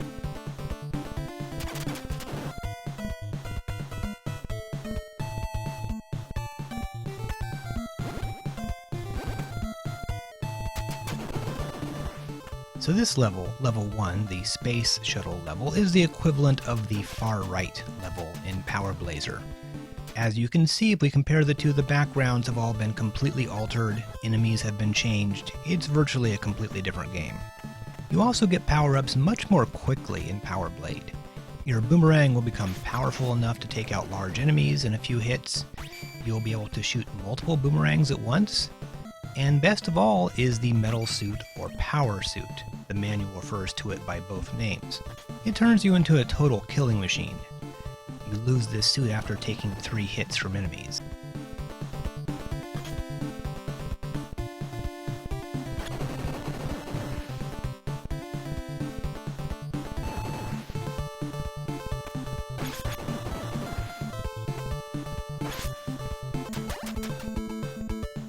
While the bosses are mostly the same, the boss fights are going to be much trickier in Power Blazer. This guy can be a bit tough because he's hard to hit in the air, but sometimes you can get your boomerang to hit his backside multiple times. On the other hand, in Power Blade, this guy goes down incredibly fast.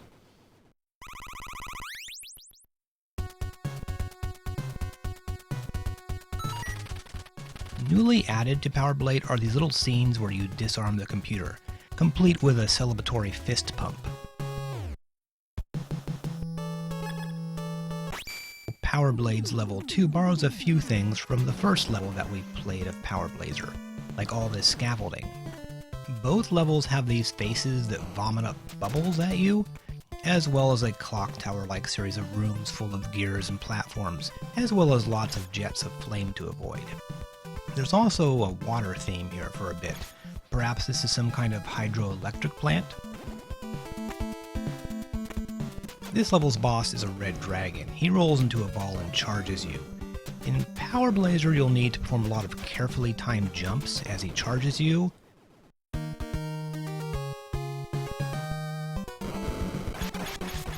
In Power Blade, you barely have to bother.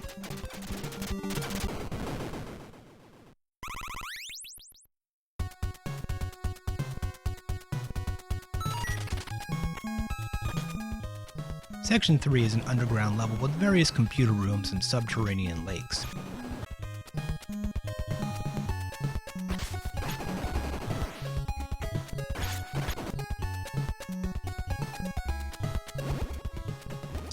It's very similar to its Power Blazer equivalent in terms of graphics, though in Power Blazer, in addition to all the regular enemies, there are blobs of green slime that drip from the ceiling and can harm you.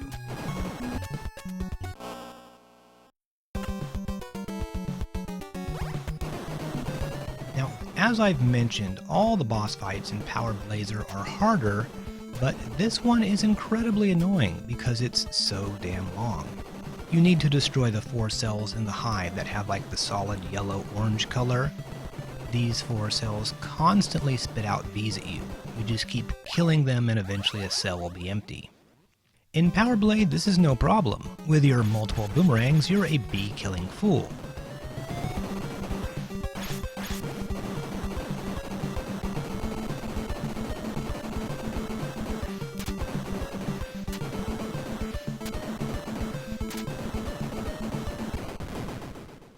This boss fight took around 30 seconds for me. But in Power Blazer, man, there are a lot of bees you need to kill. It just goes on and on. There's a video playthrough online of Power Blazer by some guy who's really good at it, and this fight took him almost 5 minutes. That's 10 times as long as it took me to kill the boss in Power Blade. And this particular guy finished the entire game in 28 minutes. So this one boss fight accounted for almost 1/5 of the entire playtime. This particular part, as well as the final boss fight, is just stupidly drawn out, and shows how poorly designed some parts of Power Blazer actually are.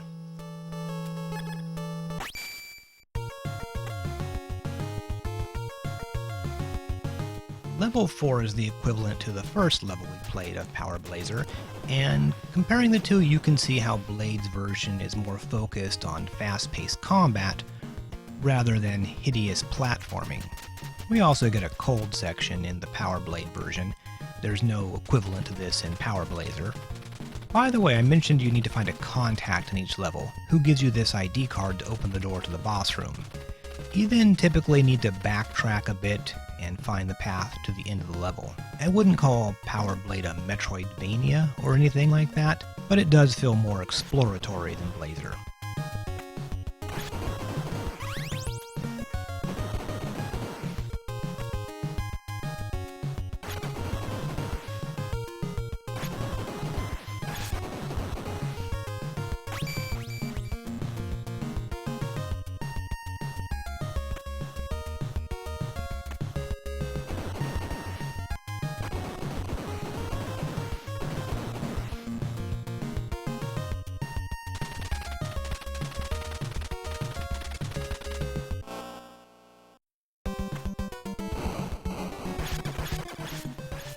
Again, this boss is almost trivial in Power Blade. You can simply attack him directly while he's in the air, rather than forcing him to run down into your boomerang as he dives at you. And that's one criticism that can be leveled at Power Blade. It's almost too easy. Much of the difficulty of Power Blazer is due to only being able to shoot directly in front of you. Giving you a much more powerful weapon that can fly further and can be fired upwards or diagonally just completely changes the game. Now don't get me wrong, Power Blade is a vastly superior game. I absolutely hated playing through Power Blazer. It's just full of balance issues and cheap deaths. In level 5 you hop onto the ship and make your way through the ship's hull. Power Blade does add a few enemies that provide some complications, like these little mobile bombs that fall from the ceiling and come running really fast.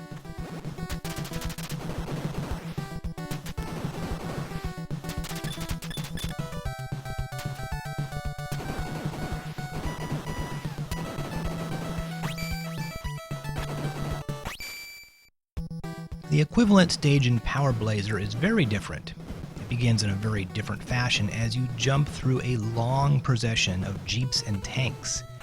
Now this appears to be sort of like the unofficial first level of Power Blazer. The levels aren't numbered like they are in Power Blade, but when the level select screen first loads up when you start a new game, you are positioned on this level by default. If this was in fact intended as the first level to play, this is a pretty weird way to start a game, because this level is just obnoxious as all hell.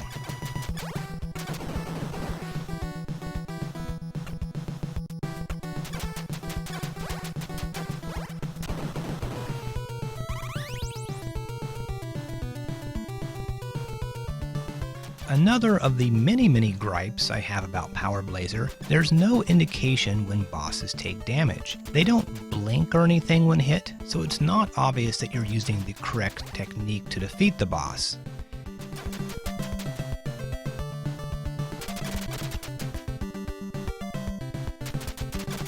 In Power Blade, the bosses have a visible health meter, but in Blazer, you're not really sure if you're actually hitting their weak spot or not until they finally die.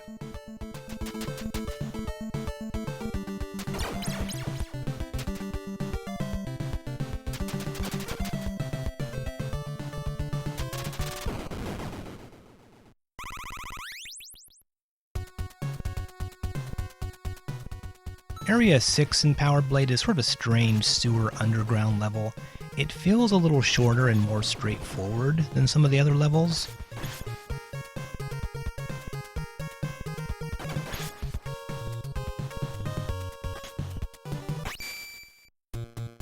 Meanwhile, the Power Blazer version is New York City.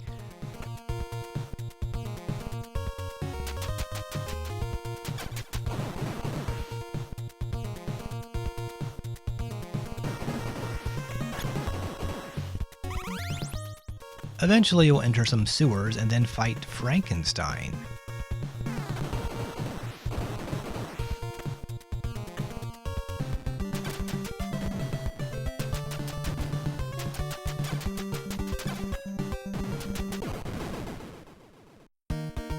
Perhaps the Frankenstein monster was a bit too goofy, because they swapped out Frank for this giant robot, who's actually a little bit tougher when you have the metal armor because he's harder to hit. With the boomerangs, you can just hit him right in the head.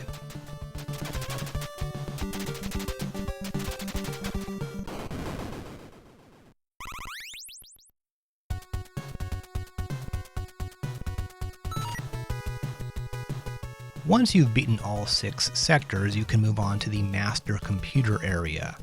The actual plot here is that alien terrorists have disrupted the Master Computer, and you've got to reboot it. I think all the enemies in the game are supposed to be like malfunctioning security robots and stuff like that. It doesn't look like you're actually fighting any actual aliens. The Master Computer wishes you luck, how nice of him, and this level is sort of a generic computer-based design. However, in Power Blazer, this starts you off like you're in the Castlevania hallway. Also, I'll point out while that Power Blazer does lack the cool multiple boomerang power-up or the metal armor. Your wimpy little weapon will eventually be able to go through enemies and damage multiple enemies at once. The boomerang will be red when powered up, but enemies will sometimes drop a power-up shaped like the letter N, which actually powers down the boomerang to regular form. And it's quite easy to catch an N power-up by accident when killing an enemy that's really close to you. And also, I can't recall seeing this happen in any other games, but enemy drops in Power Blazer, like health and power-ups, can get stuck in a wall or a ceiling where you can't grab them. This actually happens a lot in the game. Oh yeah, and one last total asshole move before the final boss. Their surprise falling platforms.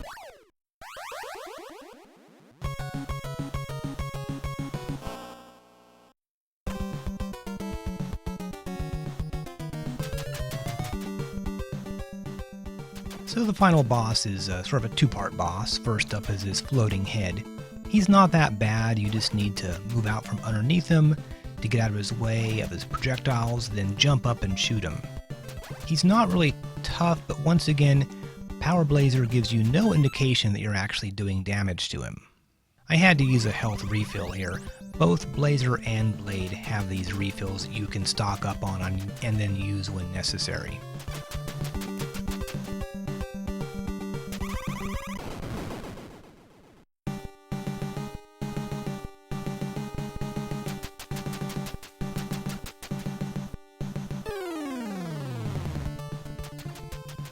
After defeating him, the second final boss appears, and it's a bubble machine? You need to shoot the exposed core while jumping over the bubbles. Just like the beehive boss, this one goes on way too long, about 2 minutes of constantly shooting at it.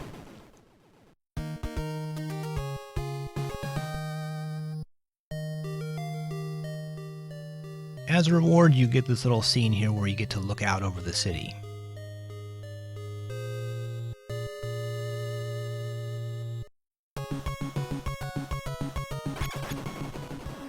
Power Blade, on the other hand, dispenses with the falling blocks, but the first boss is exactly the same as Power Blazer's.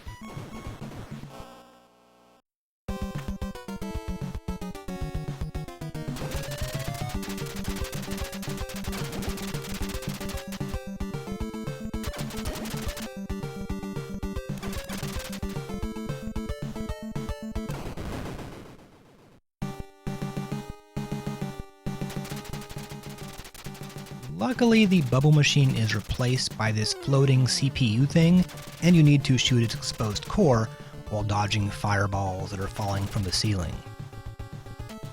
If you're feeling really bold, you can stand right below it and just unload your weapon into its guts.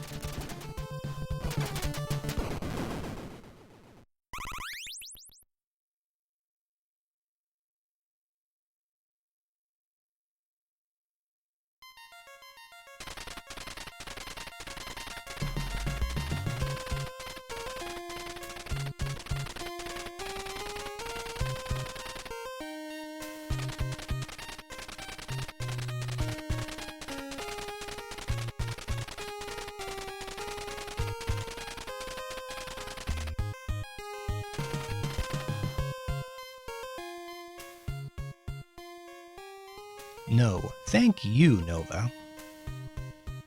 Now, one thing Power Blade didn't improve on was Power Blazer's very silly credit sequence.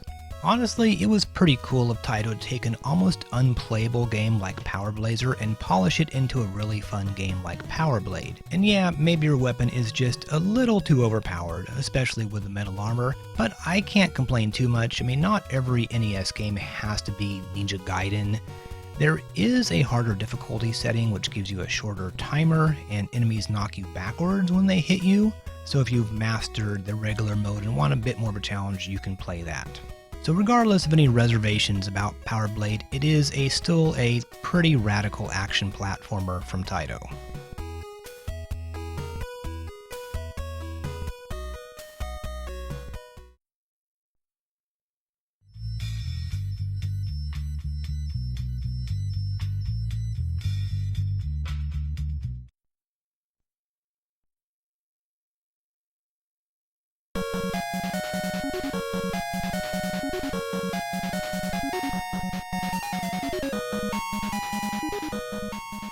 finally, our last game this episode.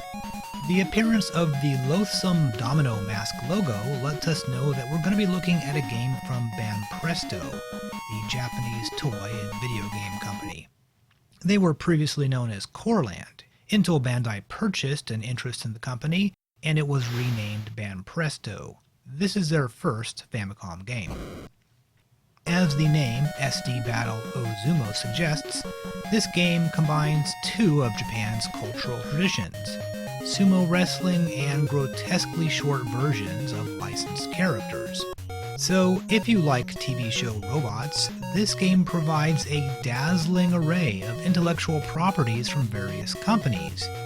You've got your Ultramans, your Gundams, I think, your Kamen Riders, who are dudes who ride motorcycles but dress like bugs for some reason.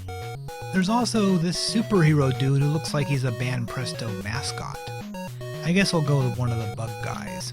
Now, in terms of wrestling or sumo games, this is pretty basic. You have a very limited number of moves, like 5 or so. You can shove your opponent, you can lift him up, you can throw him a little bit. Your character has some sort of health bar, which gets depleted if you get hit. When it gets low, like about 4 bars or so, you can get knocked out of the ring. Now, once you get the hang of it, taking out your opponents is pretty simple. Just keep slapping them and pushing them, wearing down their health until you can knock them out of the ring. This is very much literally a button mashing game. And unlike most wrestling games we've seen, characters do not have any individual stats or any kind of special moves. So your opponents don't get any more difficult as the game progresses. So if you play the single player mode, you can technically beat the game, just like in most fighting games. The various venues change as you make progress throughout the game. However, you might be wondering, just how long is the actual single player game? I looked up a long play video that beat the game for one character in a little over 30 minutes. Each match is around a minute at the very most, which would add up to quite a few matches. So on the surface, this looks like a completely unmemorable game. But sometimes when we start digging a little deeper, we uncover dark secrets. Soon we realize that what we're looking at is just the tip of the iceberg, and what lies below the surface can drive a man to madness. SD Battle Oozumou unleashed a veritable orgy of kosogi that would last for decades, a series known as the Compati Heroes. This game had its origins in a toy manufacturer named Poppy, one of the first companies known for producing high-quality toys based on sci-fi cartoons and TV shows. Poppy obtained the licenses to make toys based on Mazinger Z, Kamen Rider, and various other properties. Poppy went under for various reasons and was absorbed into Bandai, who of course already had merchandising rights for Ultraman and other similar products, so I guess someone decided why not just cram all this stuff together into one crossover game. SD Battle Oozumou is a pretty unambitious start to the series, but Banpresto would follow it up with a second game a mere 2.5 months later, and then keep pumping these things out non-stop over the next 30 years. In fact, the most recent game, Super Robot Wars 30, will be released around the same time as this episode comes out.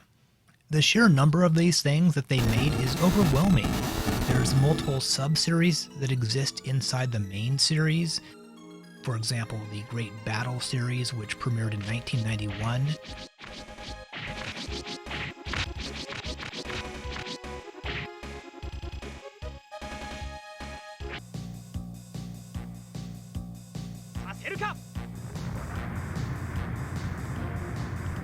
Or Super Robot Wars, a tactical RPG series, which is probably going to be the most familiar name among Westerners, and definitely the most active branch of Compati Heroes at the moment.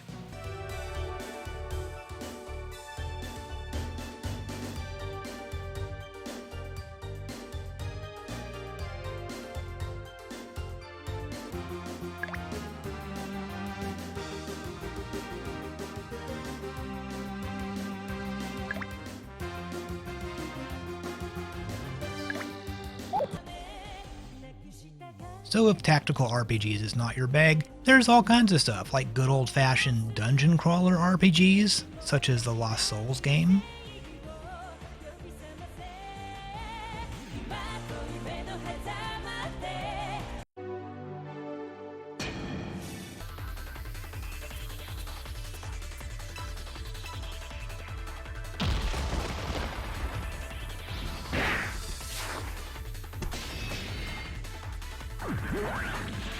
If you're more into sports games, then there are baseball games, soccer games, and yes, even dodgeball games.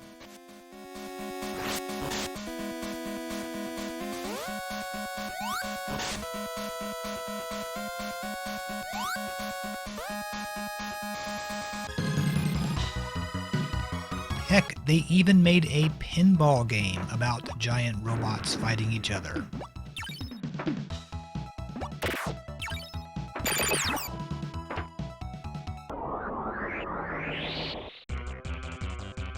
And of course, there are pachinko games.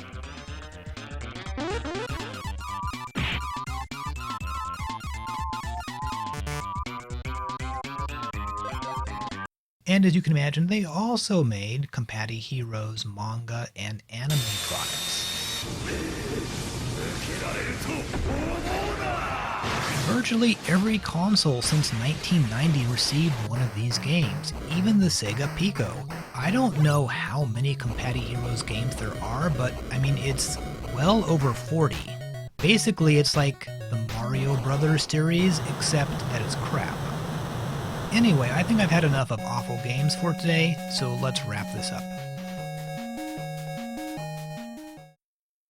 Alright, assuming anyone is still awake or just hasn't died of old age, let's pick the best and worst games this episode. Best is a pretty easy choice. Power Blade. Not Power Blazer, of course, but Power Blade. It's not the most challenging NES game, but after Ninja Gaiden 2, it just feels like a breath of fresh air. Worst game? I mean, Crystalis is certainly the game that tormented me the most. It was like a bad steak, you know, the more of it you eat, the bigger it gets. But I'm gonna have to hand the award to SD Battle Oozumou. Not only is it a terrible game, but it begat the entire Compati Heroes series. It's basically patient zero for a whole epidemic of Kosogi games. Next month we'll have some really big games, but to avoid the same bottleneck we saw this episode, I am taking the unprecedented step to push back one game. Snake's Revenge will actually be covered in episode 61, and I can justify this because Snake's Revenge is a US game which doesn't have an actual release date. Yeah, Nintendo officially says April 1990s, but who knows, maybe it came out in March, maybe in May. Anyway, thanks to all the patrons and everyone else for your patience during these difficult times, and I'll see you next episode.